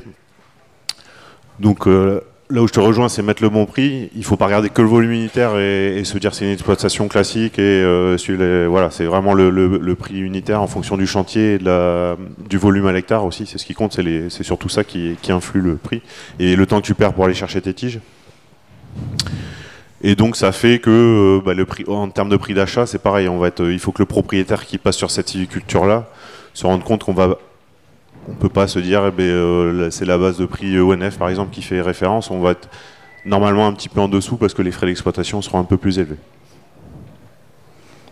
Qu'est-ce que ça vous inspire, vous, en tant que professionnel de l'exploitation forestière, ce type de sylviculture, donc qui travaille sur des éclaircies plus légères mais plus fréquentes et qui travaille également sur la qualité? Qu'est-ce que vous en pensez, vous, de ce type de sylviculture? Comme ça, il aura le temps de réfléchir à la réponse. Moi, j'ai une vision assez simple qui revient un peu sur les questions d'avant. Est-ce que la sylviculture à couvert continu apportera assez de bois pour l'industriel? Est-ce que c'est la question? Est-ce qu'on ne doit pas... Enfin, on existe tous parce qu'il y a du bois sur des propriétés, parce qu'il y a des propriétaires qui les exploitent. Et mon sens, et mon idée, c'est plutôt... il faut qu'on ait des propriétaires convaincus de leur sylviculture. Soit il y a une méthode traditionnelle, soit il y a cette méthode-là, mais ce qu'il faut, c'est qu'ils soient heureux, les propriétaires. Heureux de produire du bois, peu importe de quelle méthode, mais c'est l'engagement. C'est que si chacun est aligné, derrière, nous, on a plus plaisir à trouver des propriétaires heureux. Voilà, nos salariés, quand ils conduisent nos machines, ils sont contents aussi parce qu'on a des personnes engagées et ça compte. Donc pour moi, c'est d'abord l'intérêt de chacun et certainement la passion, comme vous êtes beaucoup ici passionnés de telle ou telle méthode. Telle ou telle méthode peuvent être faite proportionnellement aussi sur des propriétés, hein. On peut avoir qu'une partie dans cette sylviculture-là et ça marche très bien. Et ça permet de comparer aussi, c'est super. Moi, ce que j'apprécie dans cette sylviculture, c'est le broyeur qui est passé avant, quasiment systématiquement. C'est fait toutes les 1 ligne sur 4. Alors, le 1 ligne sur 4 amène un inconvénient, hein, c'est par rapport au feu, ça peut faire appel d'air, ça peut créer... voilà, donc ça c'est le bémol pour ma part. Mais par contre, passer le broyeur dans les peuplements, on le fait peu, de manière traditionnelle, parce qu'on a l'outil landais, le rouleau landais, qui est l'outil des Landais, qui fonctionne très bien, qui marche. Mais quand même, on travaille ce sol, on retourne ce sol. Et moi, je trouve que passer le broyeur, on crée un humus. Hein. Cet humus, il nourrit notre pain. Et ça, pour moi, ça a beaucoup d'importance. Au-delà de ça, on part sur des températures, on peut facilement le constater aujourd'hui, mais des températures de plus en plus hautes. Et au-delà de ça, il vient isoler un peu le soleil du système racinaire.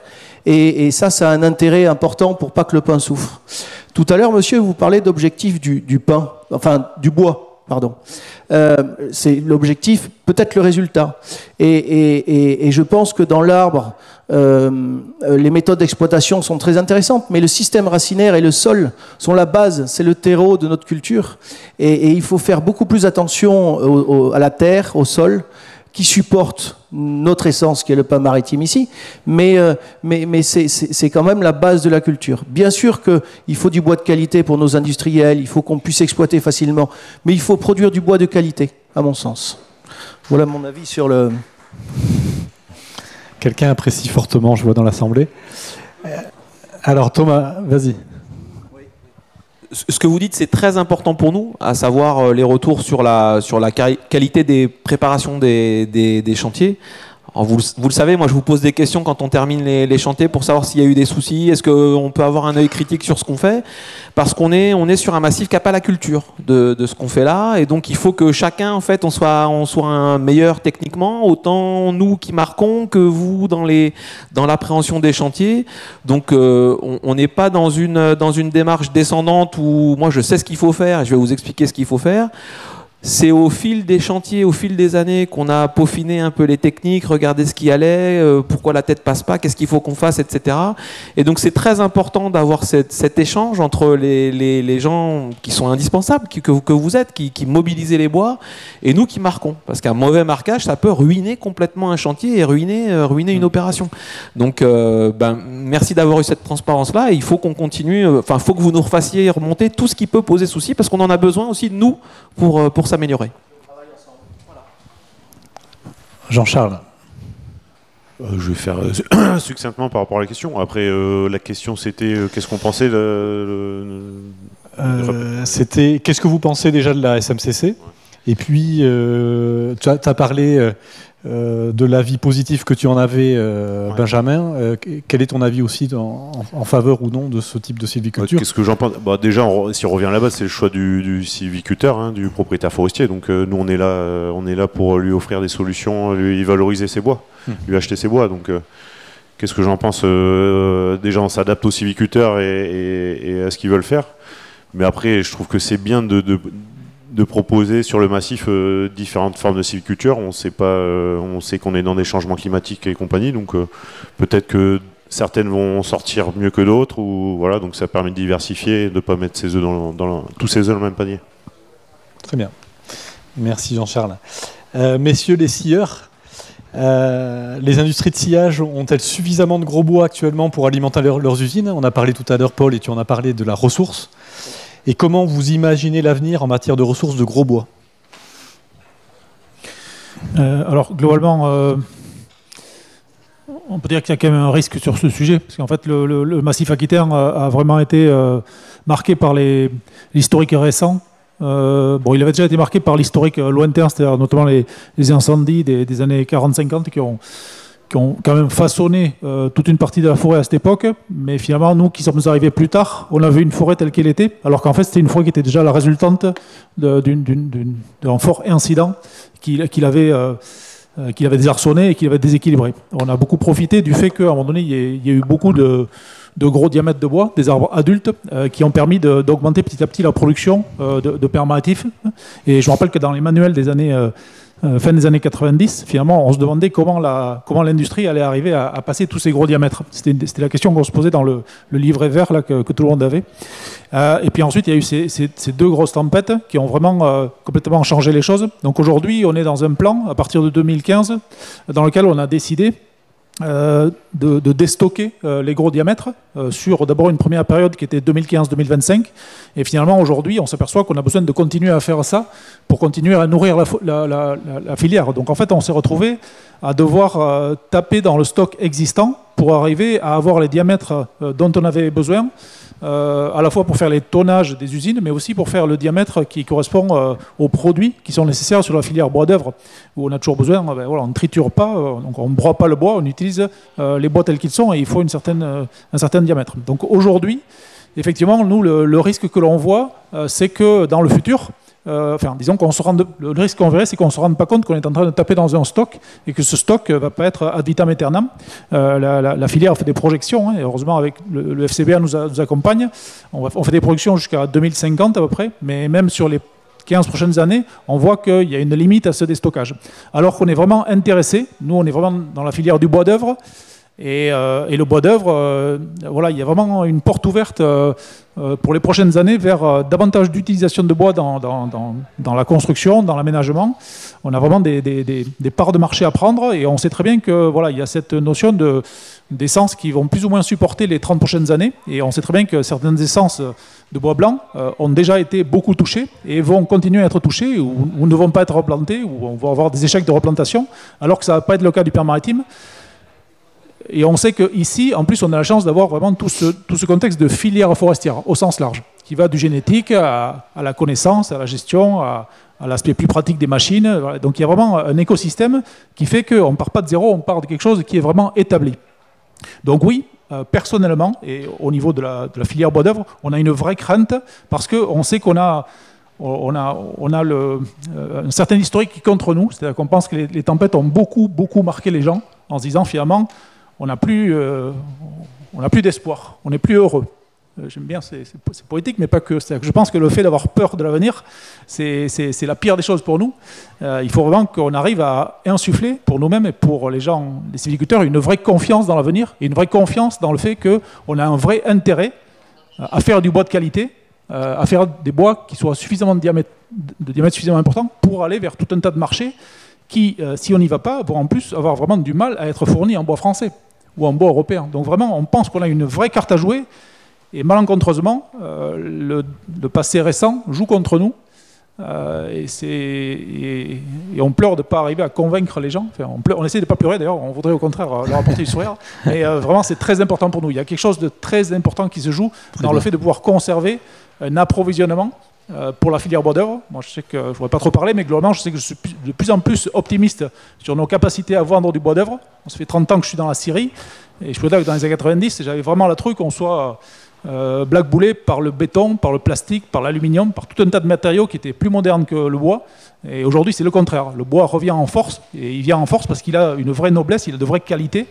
Et ce serait dommage de ne pas arriver à avoir les diamètres qu'il nous faudrait, et surtout s'ils peuvent arriver naturellement. Parce qu'il y a toujours une question de est-ce qu'on peut arriver à faire autre chose par de la technologie, on va peut-être y revenir après, mais si on peut le faire naturellement, c'est quand même le plus sain, je pense.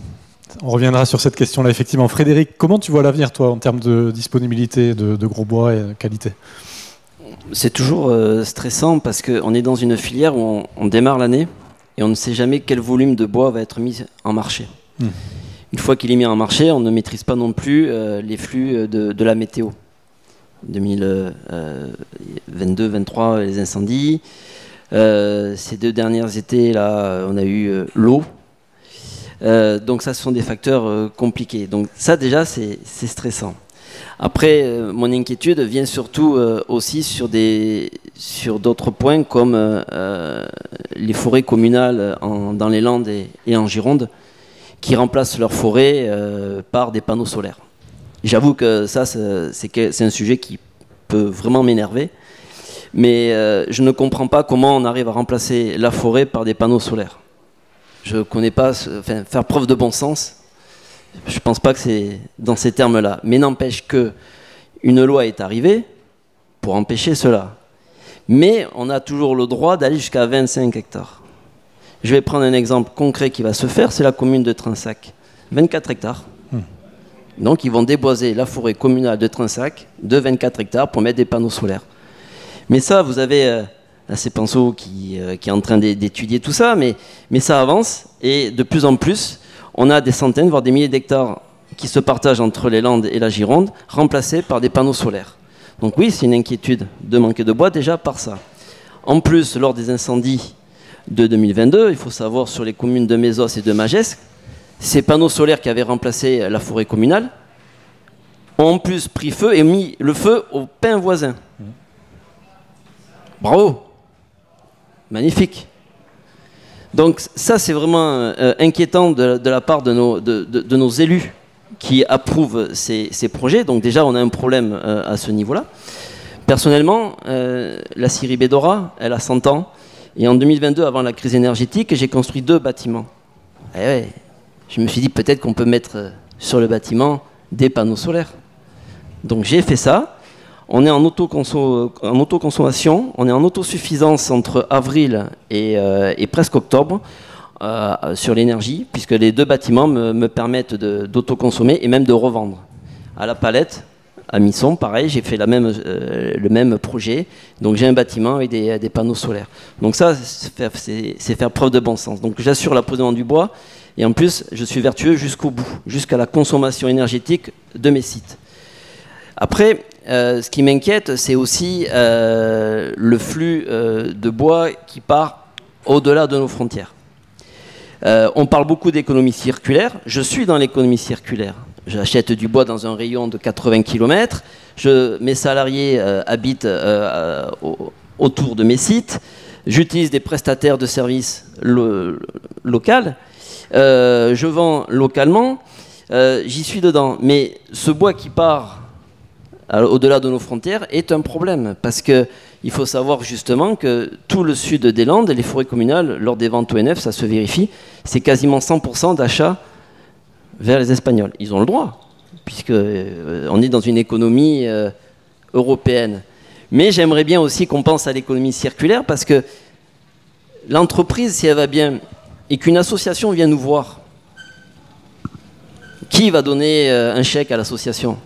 Ceux qui sont de l'autre côté de la frontière ou ceux qui sont présents localement? Je pense juste à une vente de bois forêt communale de Pontonx, où en 2022, je fais un sponsor au niveau du club de foot, parce que la Syrie Bédora et le club de Pontonx avaient le même âge, 100 ans en 2022. Je fais un sponsor. Un an après, il y a un appel d'offres pour 80 000 €.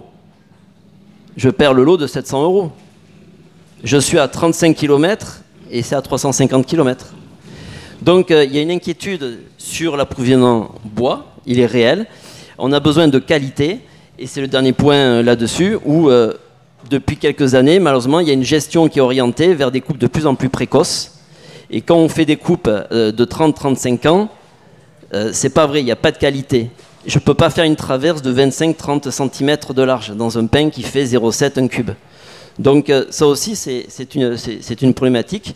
Et donc c'est vrai que la sylviculture qui est proposée ici est peut-être aussi une alternative. Alors Paul, qu'est-ce que t'inspire justement la SMCC? Elle travaille pour la qualité. Qu'est-ce que ça t'inspire, ça, pour l'avenir?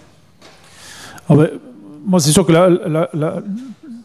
la crainte que j'aurais, la crainte que j'ai, c'est effectivement qu'à un moment donné, qu'on ait un modèle, notamment en Aquitaine, qui soit trop tourné vers finalement une absence de vue sur la partie qualité. Globalement, je pense qu'on a un arbre qui naturellement, on va dire, être solide et qui naturellement continue à croître. Actuellement, c'est vrai que le risque que je verrais, c'est à un moment donné qu'on parte sur notamment effectivement des rotations trop courtes, dans lesquelles théoriquement on puisse faire une partie de qualité, où on puisse finalement compter sur des marchés dans lesquels il n'y aurait pas de qualité.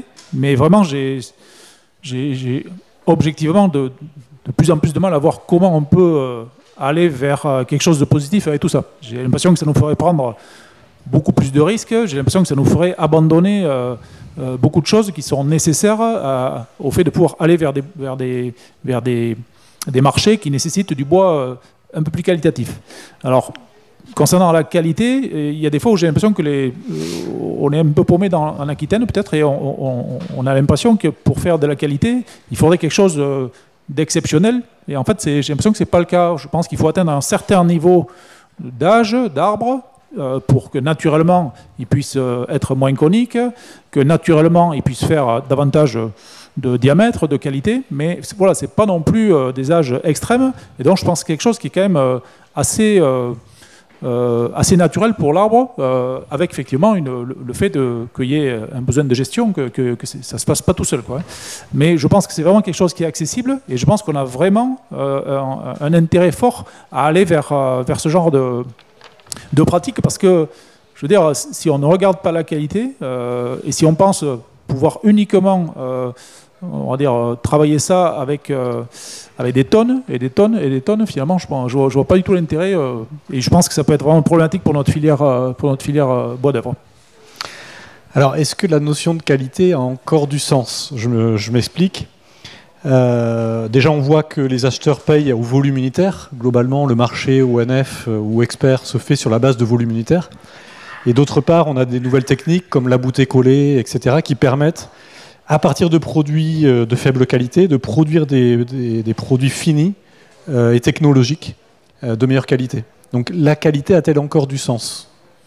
Alors, clairement, oui, je pense que oui. En fait, s'il y a bien un truc dont on est sûr, c'est que la technique, notamment l'aboutage, à la fois c'est quelque chose qui est intéressant pour l'opéra maritime, mais il faut plutôt la réserver à des choses qu'il ne saurait pas faire naturellement. Vous pouvez avoir certains types d'aboutage, par exemple sur les lamellés collés de grande portée. Voilà, si vous voulez faire un bâtiment qui fait 35 mètres de portée, 25 mètres de portée, ben là, globalement, il n'y a aucun arbre qui arrive à le faire naturellement. Et donc, que là, le pair maritime puisse être abouté pour pouvoir faire des pièces qui fassent cette longueur, qui fassent cette résistance mécanique, ça, ben, on va dire, c'est quelque chose qui est tout à fait faisable en pair maritime. C'est un bois qui se comporte bien sur ce genre de pratiques industrielles, mais ça a un coût qui est très élevé. Pour tout un tas de produits du marché, si on peut faire sans transformation, c'est beaucoup mieux. Et globalement, les transformations qu'on aura à faire dans les 5, 10, 15 prochaines années seront quand même toujours plus coûteuses, parce qu'il y aura plus de normes de sécurité, parce qu'il y aura peut-être des opérateurs plus difficiles à aller chercher. Il y aura tout un tas de choses qui font que l'industrialisation nécessite de l'énergie, des financements, que les machines vieillissent vite. Enfin, il y a tout un tas de choses qui sont vraiment coûteuses. Et il y a des fois où j'ai l'impression qu'on peut avoir une sorte d'espoir que la technologie remplace tout. Mais là, on a vraiment des fois des exemples de vraies transformations du massif que l'on voit, avec des futaies qui pouvaient porter des longueurs traditionnellement et des catégories de bois qui se faisaient naturellement, et dans lesquelles on est en train de choisir de les perdre, tout en se faisant raconter qu'on va pouvoir les remplacer. Mais non. Mais c'est de la connerie en barre. Et à un moment donné, il faut se le dire. Donc, globalement, le pain, même s'il peut arriver à faire ça en laboratoire, ce que je peux vous dire, c'est qu'en termes de marché, il ne pourra pas le faire. Déjà, ils ne pourront pas le compenser en termes de quantité de bois. On ne pourra pas avoir une usine géante qui va remplacer tout ça. Et en plus, ça se fera ailleurs, parce qu'on ne le fera pas sur un massif dans lequel c'est plus difficile à faire. Donc, clairement, on est encore dans un massif qui a le choix. Voilà, je sais qu'il n'y a pas très longtemps, j'étais en Galice, je voyais le pain avoir disparu de la Galice, être remplacé par une autre type de sylviculture, de calyptus. Mais je peux vous dire qu'il y a voilà, ils s'en mordent les doigts là-bas. Et puis c'est trop tard. Donc je veux dire, ici, on n'a pas du tout ça. Mais il faut s'en rendre compte. Et il faut, je pense, savoir être humble par rapport à un certain nombre de sujets, notamment les sujets techniques. Il faut savoir il faut qu'on sache travailler en partenariat pour arriver à se dire que finalement, si on peut avoir les choses naturellement, et quand on a la capacité à le faire de manière communautaire, ce sera bien meilleur pour tout le monde. C'est pas de la philanthropie. Frédéric, toi qui gères... T'as un fan. C'est bien d'exprimer ça. Frédéric, toi qui gères de nombreuses scieries de plus petite taille que les scieries Lesbats, quel est ton avis, toi, sur le sens et l'importance de la qualité sur pain maritime ?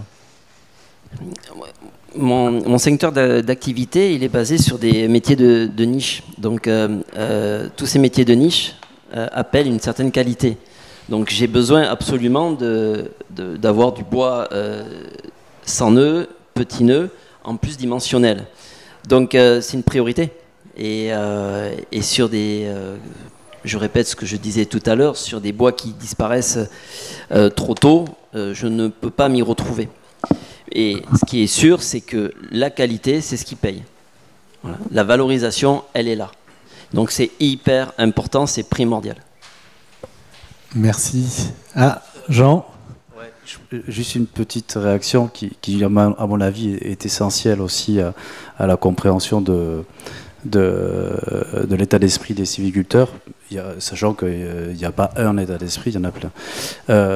Cette logique-là de poursuivre pour du bois d'œuvre, du bois de qualité, du gros bois, c'était le cas. Hein, et je suis persuadé que ça l'est latent et ça le sera. Je voudrais juste rappeler quand même que, et je parle à mon nom, sans parler au nom des autres, qu'on a produit de très gros bois qui sont tombés à la tempête et qui ont été totalement dévalorisés à 2 reprises. D'accord ? Ok ? Il faut quand même qu'on en ait tous conscience. Et si madame a eu la justesse, et vous n'êtes pas la seule, hein, c'est vrai, de garder quelques gros pins, ces quelques gros pins, ils auraient rapporté beaucoup plus tard. Sinon, effectivement, à une période, ils ne valaient plus rien. Mais par contre, vous avez dû laisser beaucoup de valeur enfin peut-être pas trop parce que les pins n'étaient pas trop développés dans votre cas, mais en tout cas c'était pas le cas, c'était développé. Donc vous avez perdu énormément de valeur à ce moment-là. Donc perdre énormément de valeur, ça veut dire que tout l'investissement qu'on a fait pendant 50, 60 ans, il est perdu. Et c'est ce qui s'est produit.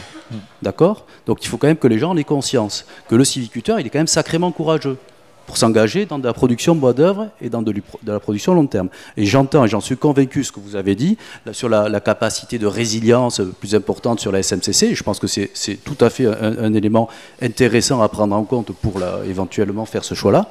Malgré tout, des vents de 200 km/h pendant 24 heures, ça fait tomber beaucoup de choses. D'accord ?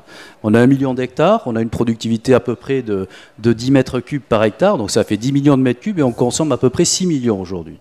Donc, je pense qu'on peut être relativement serein sur l'avenir. Voilà. Disons que ce qu'on peut, dans les trucs où je te rejoins, c'est que je pense qu'il faut que la filière, les gestionnaires, les exploitants, les industriels, globalement, il faut qu'on soit effectivement dans l'accompagnement permanent de l'espoir du sylviculteur et dans le respect du travail qu'il fait. Je sais tout ce qu'est le côté incertain de l'investissement forestier et tout le côté délicat aujourd'hui de simplement penser à un retour sur investissement, si on peut parler d'investissement, sur une durée aussi longue. Donc en fait, nous, il faut qu'on arrive à comprendre tout le traumatisme que ça a apporté. Parce qu'il y a eu un traumatisme aquitain énorme. L'émotion de 99, l'émotion de 2009. C'est des gens ruinés. Hein. C'est plus qu'un traumatisme. Hein. Mais ensuite, il y a cette question de peur. Moi, je sais qu'à chaque fois que j'entends du vent, maintenant, j'ai une peur différente de celle que j'avais auparavant. Moi, quand j'ai discuté avec papa, à l'époque, les plus grandes tempêtes qu'il avait eu à gérer, les plus grands chablis, et il a travaillé pendant 40 ans à la Syrie, ou 45 ans, c'était 4 millions de mètres cubes.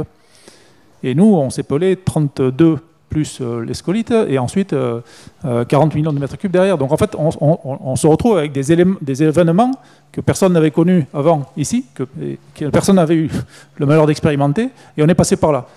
Je pense que nous, il faut qu'on comprenne absolument le besoin que le sylviculteur doit avoir en termes de confiance vis-à-vis de notre capacité à traiter du bois de qualité dans le futur. C'est vrai que ça ne peut pas être simplement un discours, il faut à tout prix qu'on soit martelant et qu'on soit impactant pour arriver à démontrer ça.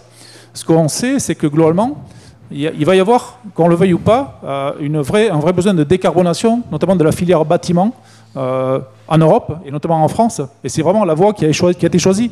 On a une feuille de route de décarbonation en France. Cette feuille de route de décarbonation, globalement, elle a été faite par Carbone 4, ces gens qui connaissent leur métier. Et globalement, il y a vraiment des montées en puissance du bois construction et de l'aménagement. Donc c'est vrai qu'il y aura vraiment des besoins dans le futur. Et la filière, globalement, elle aura une plasticité. On parlait tout à l'heure de plasticité, mais elle aura une plasticité. Et il faut à tout prix qu'on arrive à être convaincant sur le fait que sur le long terme, on a quand même une vraie valeur ajoutée et une vraie sécurité aussi sur les sylviculteurs. Parce qu'on parlait tout à l'heure de la tempête, mais il y a aussi le risque des modélisations sur les incendies. On sait qu'on va être avec des risques plus importants sur les incendies, et on sait très bien que si on peut avoir des parcours avec des forêts gérées dans lesquelles on cloisonne mieux, ben, globalement, ça se passera mieux aussi de ce côté-là. Donc je pense qu'on a vraiment intérêt à humblement travailler en commun pour instaurer cette confiance ou pour restaurer cette confiance. Peut-être qu'on avait trop confiance auparavant. Je pense que ce n'est pas une question de confiance. Hein. C'est les faits qui ont montré que, en appliquant une sylviculture, en voulant produire du bois de qualité et du vieux bois, malheureusement, à 2 reprises, on n'a pas valorisé du tout les bois à leur juste valeur. C'est tout. C'est en fait, il n'y a pas à travailler là-dessus pour moi. Par contre, là où on est tous, je pense, complètement d'accord sur la logique d'intérêt du bois d'œuvre, d'un point de vue, de beaucoup de points de vue, hein, et bien entendu économique, surtout si les revenus sont plus réguliers et qu'on n'attend pas un moment pour les avoir, et que si ce moment arrive au mauvais moment, on perd tout. Donc je pense que moi j'en suis convaincu de cette logique de décapitalisation progressive, de maintien en capitalisation de la surface foncière le plus longtemps possible pour l'intérêt du propriétaire sylviculteur, et après bien entendu derrière il faut que la filière valorise à son juste niveau ces bois qui ont été amenés avec des qualités exceptionnelles ou à minima bonnes, voire très bonnes. Alors merci à tous, on arrive au bout du timing. On n'a que des gens passionnés de toute façon en tant qu'intervenants. Merci déjà aux intervenants, ça a été très prolifique. Est-ce que l'Assemblée a des questions ?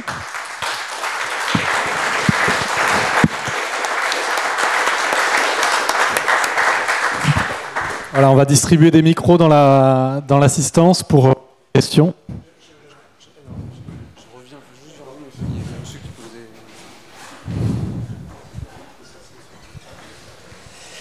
Patrick Lespès, ancien gestionnaire de forêt pour Alliance Forêt-Bois, et fier de ce que j'ai fait pendant toute ma carrière dans le cadre de la coopérative.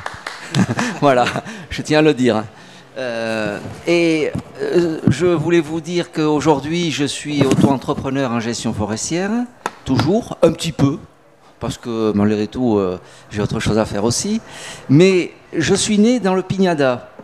Je suis né dans le Pignada et j'ai vu l'évolution de la forêt et l'évolution des pratiques sylvicoles. Et on n'a plus du tout la même sylviculture qu'on pouvait avoir il y a 20 ou 30 ans. Parce qu'effectivement, il y a eu 2 tempêtes qui sont passées dessus, ça nous a fait réfléchir, etc. Et en étant sylviculteur, donc sur ma propriété, j'ai 2 parcelles notamment que je gère en Prosilva. Mais je les gère en Prosilva tout simplement en étant conscient qu'à l'origine, c'était une origine de pin, une bonne origine de pin. Parce que qui dit régénération naturelle, on ne peut pas partir en régénération naturelle sur un peuplement qui a une origine de graines incertaine. Et donc ça, c'est primordial par contre. Ce que je voulais dire également, c'est que la sylviculture mélangée à couvert continu, bon, j'avais un grand-père gémeur, j'avais un grand-père muletier, et donc à l'époque, la futaie jardinée, on l'appelait la futaie jardinée. Il y en avait beaucoup dans le Lot-et-Garonne. Donc c'est pas nouveau. La sylviculture mélangée à couvert continu, c'est pas nouveau dans les Landes. Elle existait beaucoup dans le Lot-et-Garonne en futaie jardinée, ainsi que dans les Landes, dans certains secteurs des Landes. Mais à l'époque, pour aller chercher un arbre de qualité, effectivement, on avait des mules, et puis on se faufilait au milieu de la régénération naturelle, on était capable de couper un pin au milieu. Aujourd'hui, les moyens d'exploitation ont changé, et c'est vrai que c'est déjà plus compliqué. Plus compliqué. Et j'aurais aimé entendre les industriels sur ce point, notamment. J'aurais voulu savoir, au niveau que ce soit Paul ou que ce soit Frédéric, comment, quand on leur propose un lot effectivement qui est marqué comme ça, qui est en sylviculture mélangée à couvert continu, alors, je pense que Jean-Charles a répondu en partie à ce niveau-là. Et je voulais savoir quel est comment la décote sur le prix, comment se passait la décote sur le prix, parce que effectivement, c'est moins facile d'aller chercher des arbres qui sont marqués. Alors, est-ce qu'il y a une décote sur le prix quand on vend de la SMCC? Est-ce que vous avez cette réponse soit en tant qu'exploitant, soit en tant qu'exploitant scieur? Oui, je pense où je me suis mal exprimé tout à l'heure, mais bonjour Patrick. Effectivement, les coûts d'exploitation sont un peu plus élevés. Nous, quand on fait un prix d'achat, quand on est acheteur de bois, on décompose. On a notre prix de vente, on enlève les frais de transport, d'exploitation, des frais de structure, et il reste ce qu'on peut offrir aux sylviculteurs. Donc mécaniquement, vu que les frais d'exploitation sont un peu plus élevés, il reste, ça dégrade un petit peu le prix qu'on peut proposer aux sylviculteurs. Voilà. De toute façon, après Thomas, je ne sais pas si tu veux parler de la vente du 2 juin. Bon, mais moi je peux en parler, j'y étais. Donc, Thomas a organisé la première vente d'Expert Prosilva le 2 juin dernier. Donc c'était un challenge pour lui. Nous, acheteurs, c'était une nouveauté. On a vu les cours qui ont été logiques en fait et qui ont respecté. Les prix étaient un peu en dessous des références qu'on avait sur la sylviculture traditionnelle. Mais on parle de quel ordre à peu près, tu as une idée? 5%, je dirais. 5%, d'accord. Pas grand-chose. Évrard voudrait prendre le micro. Ouais. Oui, il faut comparer des choses qui sont comparables. Si vous comparez la coupe à blanc avec l'éclaircie, la 3e éclaircie, évidemment, il n'y a pas photo. En sylviculture à couvert continu, une fois que vous êtes abouti, normalement, chaque 4 ans, 5 ans, 6 ans, vous avez une exploitation de bois. Et ça, c'est ad vitam aeternam. Je caricature un tout petit peu. par contre, dans un traitement régulier avec coupe rase, vous commencez avec des travaux, avec des premières éclaircies qui coûtent de l'argent, ou qui sont tout juste rémunératrices. Il est clair que vous avez ici une capacité dans les Landes de Gascogne de travail qui est assez facile, tout est plat. Mais dès que vous montez un petit peu dans le relief, etc., c'est tout à fait différent. Alors on est dans les Landes de Gascogne, mais quand on compare le prix de mobilisation, il faut bien comparer la globalité. Thomas ?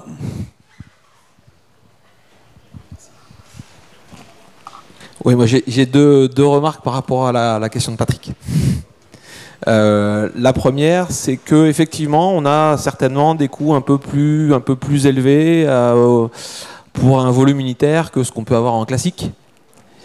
Mais par exemple, quand je suis sur une première éclaircie, moi je vais prendre plutôt entre 100 et 130 tiges par hectare et pas 300 et 350, et je vais plutôt sortir des bois entre 0,25 et 0,30. Donc effectivement, j'ai un coût d'exploitation qui est un tout petit peu plus élevé, mais j'ai du Canter à bloc bord de route. Donc mon mandant propriétaire, c'est pas très grave si c'est un tout petit peu plus cher à exploiter, parce que bord de route, il a des réceptions qui sont quand même assez satisfaisantes. Donc tu compenses par la qualité c'est pas exactement... En fait, on peut plus... on parlait tout à l'heure des problématiques de vocabulaire. Moi, quand je fais mon premier passage en coupe, j'ai tout de suite des bois de palettes, tout de suite, dedans. Bon, il faut le comprendre, il faut savoir que c'est un petit peu différent. Donc il y a des coûts effectivement de mobilisation qui sont un petit peu plus élevés, mais qui correspondent pas aux produits qu'on va avoir normalement, classiquement en première éclaircie. Ça, c'est la première chose. Et puis après, on en parlera, mais si tu capitalises ton boisement plus tes entretiens pendant 30 ans à 3%, moi j'estime que sur mes coupes, je peux avaler 8 € d'Uster de plus en façonnage. Je les ai pas aujourd'hui, les 8 € de plus. Mes propriétaires sont plutôt contents de ce qu'on fait. Très bien. Est-ce qu'il y a d'autres questions dans l'assistance ? Merci.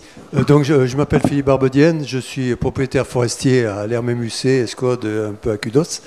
Mais je suis également dans la protection de l'environnement, puisque je suis président d'une association de protection de l'environnement qui s'appelle la CEPANSO Gironde.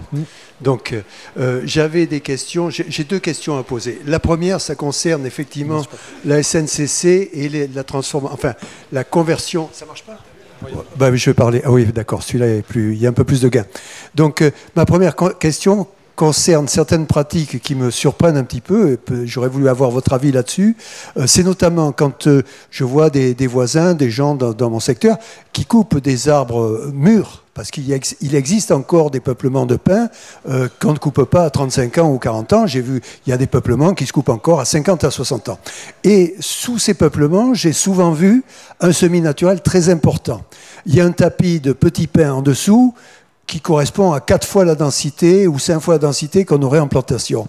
Or, ce que je constate, c'est que après la coupe, quelque temps après, alors qu'il y a une densité extraordinaire de petits pins, qu'il suffirait de faire des cloisonnements, on passe la landaise en plein, ensuite on laboure, et ensuite on replante. Alors je voulais avoir votre sentiment sur cette pratique, savoir si c'est quelque chose que vous préconisez les uns ou les autres, ou si c'est quelque chose qui est susceptible d'être amélioré, en profitant justement de la nature, qui offre parfois des semis gratuitement. Et ma deuxième question, parce que Paul a parlé tout à l'heure des obligations vis-à-vis du carbone, j'ai fait le tour tout à l'heure de Forexpo, on a fait tout le grand tour, on a vu toutes ces machines, et le sentiment que j'ai, parce que j'ai un certain âge, quand je compare la taille des pins qu'on exploite aujourd'hui et ce qu'on exploitait il y a 60 ans, et puis la taille des machines qui vont dans la forêt aujourd'hui et celles qui allaient dans la forêt il y a 60 ans, j'ai comme l'impression que les pins sont coupés de plus en plus petits et que les machines sont de plus en plus grosses. Et la question que je me posais, toutes ces grosses machines-là que j'ai aperçues,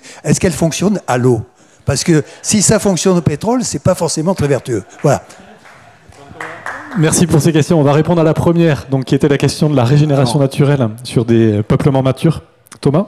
Oui, alors je suis très à l'aise, Philippe, parce que je fais partie de la commission forêt de la CEPANSO, donc on peut se parler très librement. Bon, le schéma que tu donnes, il est très simple. C'est des gens qui récoltent des gros bois, qui n'ont pas la volonté de travailler une régénération et qui sont soit convaincus, soit qui se disent je vais travailler de façon un peu plus simple et dans un cadre très générique qui est très développé. Et ça arrive assez régulièrement, effectivement, qu'on ait des tâches, des poches, des environnements sur lesquels on pourrait faire des choses et on repart sur un schéma un peu plus simple et qui permet peut-être de simplifier, de cadrer une unité de gestion, une parcelle, un peuplement où je fais des choses qui sont bien rangées, qui sont bien cadrées. Donc je ne pense pas qu'on ait à donner un sentiment particulier. À mon avis, c'est le choix du propriétaire de faire ça. Alors il est légitime, il n'est pas légitime, il est critiquable, il n'est pas critiquable. Chacun a un avis là-dessus.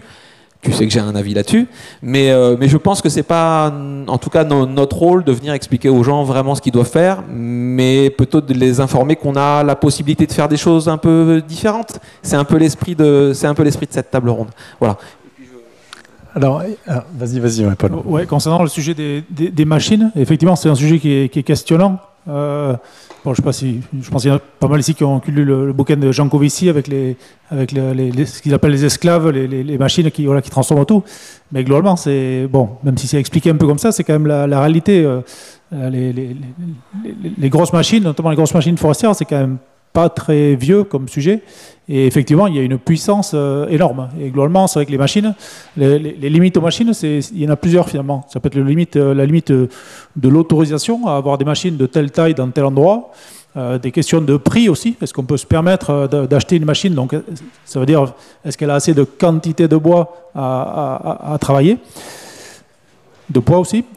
Et puis ensuite, finalement, une question qu'on se posait pas trop avant ou dont on s'est pas trop méfié, c'est celle de l'opérateur. Parce qu'à un moment donné, on a pensé qu'avec des machines, on n'aurait jamais de problème d'opérateur. Et finalement, on s'aperçoit qu'on a un gros problème d'opérateur. Donc ça, c'est un problème qu'on avait sous-estimé ou qu'on n'avait pas du tout estimé à l'époque. Mais bon, malgré tout, les machines ont une puissance de feu qui est terrible et qui, par rapport au temps que met un arbre à pousser, par rapport à la vitesse de la nature, par rapport à la quantité qu'un arbre peut stocker comme carbone. Il y a des limitations beaucoup plus claires par la nature. Et il nous appartient, je pense, compte tenu de la puissance de feu de ces machines, d'arriver à vraiment jauger notre manière d'exploiter les choses, notre manière de les exploiter, pour arriver à une vraie durabilité des choses, pour arriver à un vrai équilibre qui nous permette de continuer à profiter de ce que la nature peut nous apporter ou de ce qu'elle peut nous donner. Donc c'est vrai que c'est une question qui est pas que philosophique, hein, c'est une question qui est vraiment pratico-pratique parce qu'à un moment donné, ça pose vraiment la question de la quantité de machines qu'on met sur un massif donné.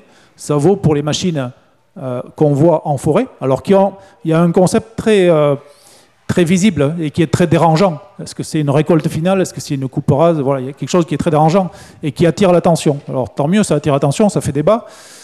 Je pense qu'il ne faut pas que ça nous fasse trop douter non plus de nos modèles inutilement, mais c'est quand même une vraie question. Et puis ensuite, il y a toute la question des machines qui sont nourries par ces machines-là. C'est toute la question de l'industrie. Est-ce qu'il faut rajouter des industries à l'industrie qui est déjà en place? Comment arriver à un équilibre? Et nous, on a beaucoup plus les questions sur ça aussi parce que c'est des machines dont on parle moins, mais qui sont aussi beaucoup plus importantes. Quand on entend parler de projets de 1 million de tonnes, mais 1 million de tonnes, 5000 tonnes par jour. Est-ce qu'on se rend compte de ce que ça fait réellement? Est-ce qu'on se rend compte de la capacité, alors qu'on est dans un massif dans lequel on est en train de déstocker des vieux bois, mais à un moment donné, on tombe malade. À un moment donné, on pense que le triangle qualité-temps, il n'a pas de limite. Mais si, la limite est de tous les côtés. Et elles sont assez proches. Alors là, tu fais référence donc au projet Swiss Chrono.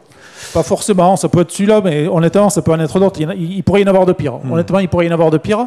Je ne veux pas simplement stigmatiser ça. Ce que je veux dire, c'est qu'à un moment donné, il y a des problèmes dans une filière quand il y a des déséquilibres quantitatifs. Et le problème qu'il y a eu sur les pertes de bois, c'est parce qu'il y avait un énorme déficit quantitatif qui était insoluble et qui a apporté toute cette perte de bois effroyable. Mais il suffit de quelque chose qui soit moins différencié, mais qui soit une vraie différence pour mettre à mal non seulement l'économique, mais aussi finalement le naturel de la forêt. Parce qu'à un moment donné, on peut arriver à bousiller quelque chose qu'on a finalement créé aussi. Donc ce serait encore plus con. Sur la question des machines, peut-être que Jean-Charles ou Benjamin veulent réagir. Oui, c'est une bonne question, puisque nous, on y réfléchit au quotidien aussi pour faire évoluer nos pratiques, s'adapter à la sylviculture. Il y a beaucoup de premières éclaircies qui arrivent. Et c'est vrai qu'aujourd'hui, quand on fait le tour, même nous, en quelques années, on est passé sur des machines qui sont devenues plus grosses. Les machines petits bois qu'il y avait avant, elles ont disparu des catalogues. Donc c'est presque des choses qu'on réclame aux constructeurs. Malheureusement, on est dans un système, c'est des fabricants mondiaux aujourd'hui qui, eux, vont plutôt vers des machines encore de plus en plus grosses dans la recherche de productivisme. Et ce mouvement de moins de pression au sol et compagnie, on a du mal à se faire entendre. Donc on espère que ce sera un mouvement qui va venir et que certains constructeurs vont pouvoir proposer du matériel adapté à ces contraintes-là, quoi. Après, je rebondis aussi sur ce que Paul dit, on a un déficit aussi peut-être par image et compagnie de chauffeurs formés là-dessus. Il y a une génération qui part, donc ça, il va falloir acheter des machines, c'est une chose, c'est aussi il va falloir avoir des chauffeurs compétents et formés, et surtout sur des sylvicultures un peu plus pointues, des chauffeurs formés pour pouvoir faire ces chantiers-là. Donc ça, c'est un des enjeux que nous on traite au sein d'Interpro notamment. Voilà. Alors, je suis désolé pour les frustrations, mais vous avez quand même un QR code, je vous le rappelle, pour poser les questions a posteriori. Moi, j'avais quand même bien envie d'entendre Évrard, parce qu'il a cette vision-là qui est extérieure au massif des Landes de Gascogne. Donc, Évrard, est-ce que tu peux nous éclairer sur ton ressenti de ce que tu viens d'entendre ? Ben, je ne sais pas si j'ai beaucoup de choses à rajouter aujourd'hui, ce soir, pour conclure cette discussion, parce que j'ai entendu beaucoup de très belles choses, de très belles réflexions. Je dirais que ce qui m'a noté, ce qui m'a interpellé d'abord, c'est la curiosité que vous présentez tous. Donc, vous êtes tous curieux, vous êtes tous en recherche, vous êtes tous... vous posez des questions. Et je pense que c'est le b.a.-ba de l'entrepreneuriat, du développement d'une filière. Ce que je trouve assez formidable aussi, c'est que y a toute la filière qui est là, ici présente. Hein. On ne produit pas des bois, et puis le bûcheron il se débrouillera pour les couper. On ne produit pas des bois, et puis le scieur il n'a qu'à faire ce qu'il doit faire. Il y a une discussion et je dirais qu'il y a beaucoup de bon sens, beaucoup de pragmatisme, beaucoup de curiosité qui est exprimée là. Et je pense que c'est les ingrédients de ProSylva ou de cette approche SMCC. Moi, j'ai la chance d'être tombé dans la marmite de la sylviculture il y a quelques décennies. Peut-être pas tout de suite de la SMCC. Je peux vous dire que dans les régions où je travaille, donc le quart nord-est, les Hauts-de-France, on ne se pose plus tellement la question, on fait de la SMCC partout. Je ne sais pas faire autrement que de la SMCC, et les propriétaires avec lesquels je travaille font de la SMCC. Voilà, bien sûr, il y a autant de propriétés différentes, d'histoires différentes, qui permettent de s'adapter ici ou là à une technique, à une urgence. J'ai été appelé une fois sur une mission au Chili, au fin fond du Chili, donc hémisphère sud, des essences que je ne connaissais pas, etc. J'ai dit, mais qu'est-ce que vous voulez que j'aille vous raconter là-bas? Et les gars m'ont dit, mais c'est des arbres, et tous les arbres sur Terre poussent de la même façon. Alors, c'est un petit peu réducteur, parce qu'il y a quand même... mais bon, là-bas, c'était un petit peu comme chez nous. Je dirais que on n'a pas trop de questions à se poser. Le pin maritime, il pousse comme tous les arbres.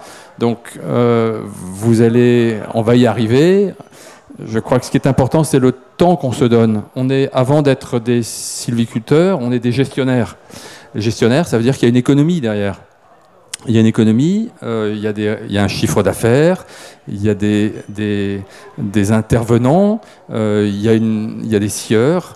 Bien sûr que peut-être il existe une structure idéale d'une forêt qui idéalement produirait le maximum, peut-être. Mais peut-être pas. Et ce qui est important, et en tout cas si elle existe, c'est pas quelque chose qui est fixe, c'est quelque chose qui évolue. Hein, l'équilibre, c'est une notion très, très, très aléatoire. Hein. L'équilibre est en continuelle évolution. Donc moi, je pense qu'il est important, c'est de se donner le temps. Vous y êtes. Et ce qui est important, c'est de réfléchir dans un cadre de gestion par rapport à des préoccupations qu'on a en de forêt, par rapport à des préoccupations de filière. Donc effectivement, les grosses tempêtes dans les Landes ont créé un déséquilibre, ben, il faut l'absorber, ce déséquilibre. Ce n'est pas en un coup de baguette magique que ça va se faire. Donc donnez-nous le temps, donnez-vous le temps, avec beaucoup de bon sens, beaucoup de pragmatisme pour y arriver. La SMCC, c'est pas on laisse la forêt pousser et puis on vient de temps en temps ramasser la tomate. Hein, c'est aussi du travail, c'est aussi de la sylviculture, c'est aussi de la plantation, c'est aussi de la diversification, mais certainement aussi on le fait de façon plus fine, plus valorisante. J'ai entendu ce terme de travail valorisant. Hein. Aujourd'hui, on a besoin, pour nos intervenants, on a besoin de les valoriser. Hein. C'est fini l'époque, moi je ne sais plus faire, où je dis à mes gars, vous allez débroussailler avec la débrousse en plein cagnat pendant 3 semaines. Alors qu'à côté, le petit copain en SMCC, il passe 1 heure par hectare, puisque c'est à peu près le chiffre. 1 heure par hectare de travail sylvicole pour tailler, pour élaguer, pour planter, et pour accompagner la dynamique naturelle dans le sens d'une sylviculture dans le cadre d'une sylviculture en SMCC.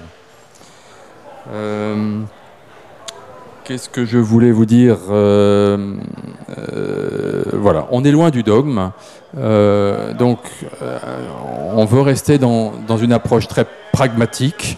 Et c'est vraiment le point central. Je terminerai peut-être sur le point formation.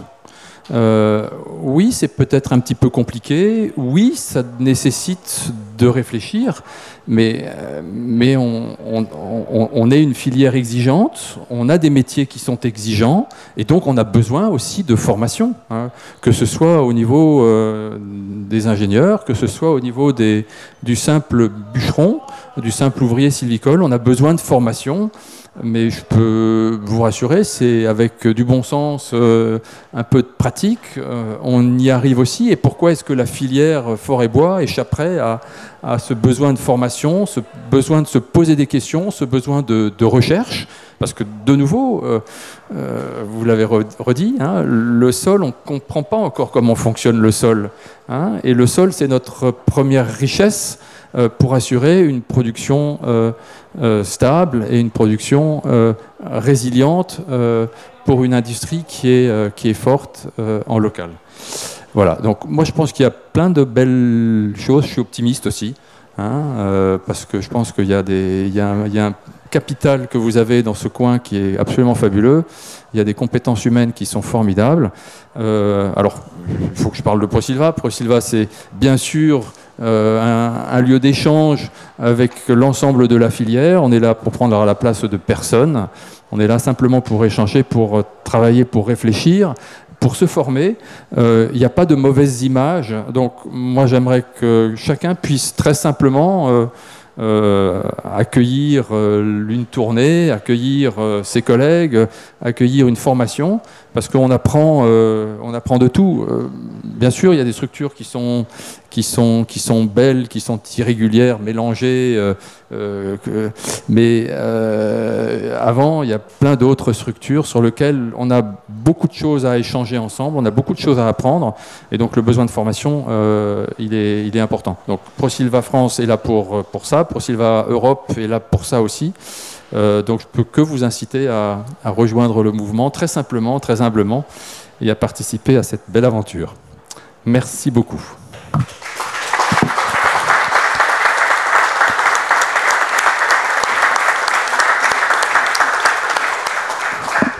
Merci Evra, merci à tous d'avoir été présents.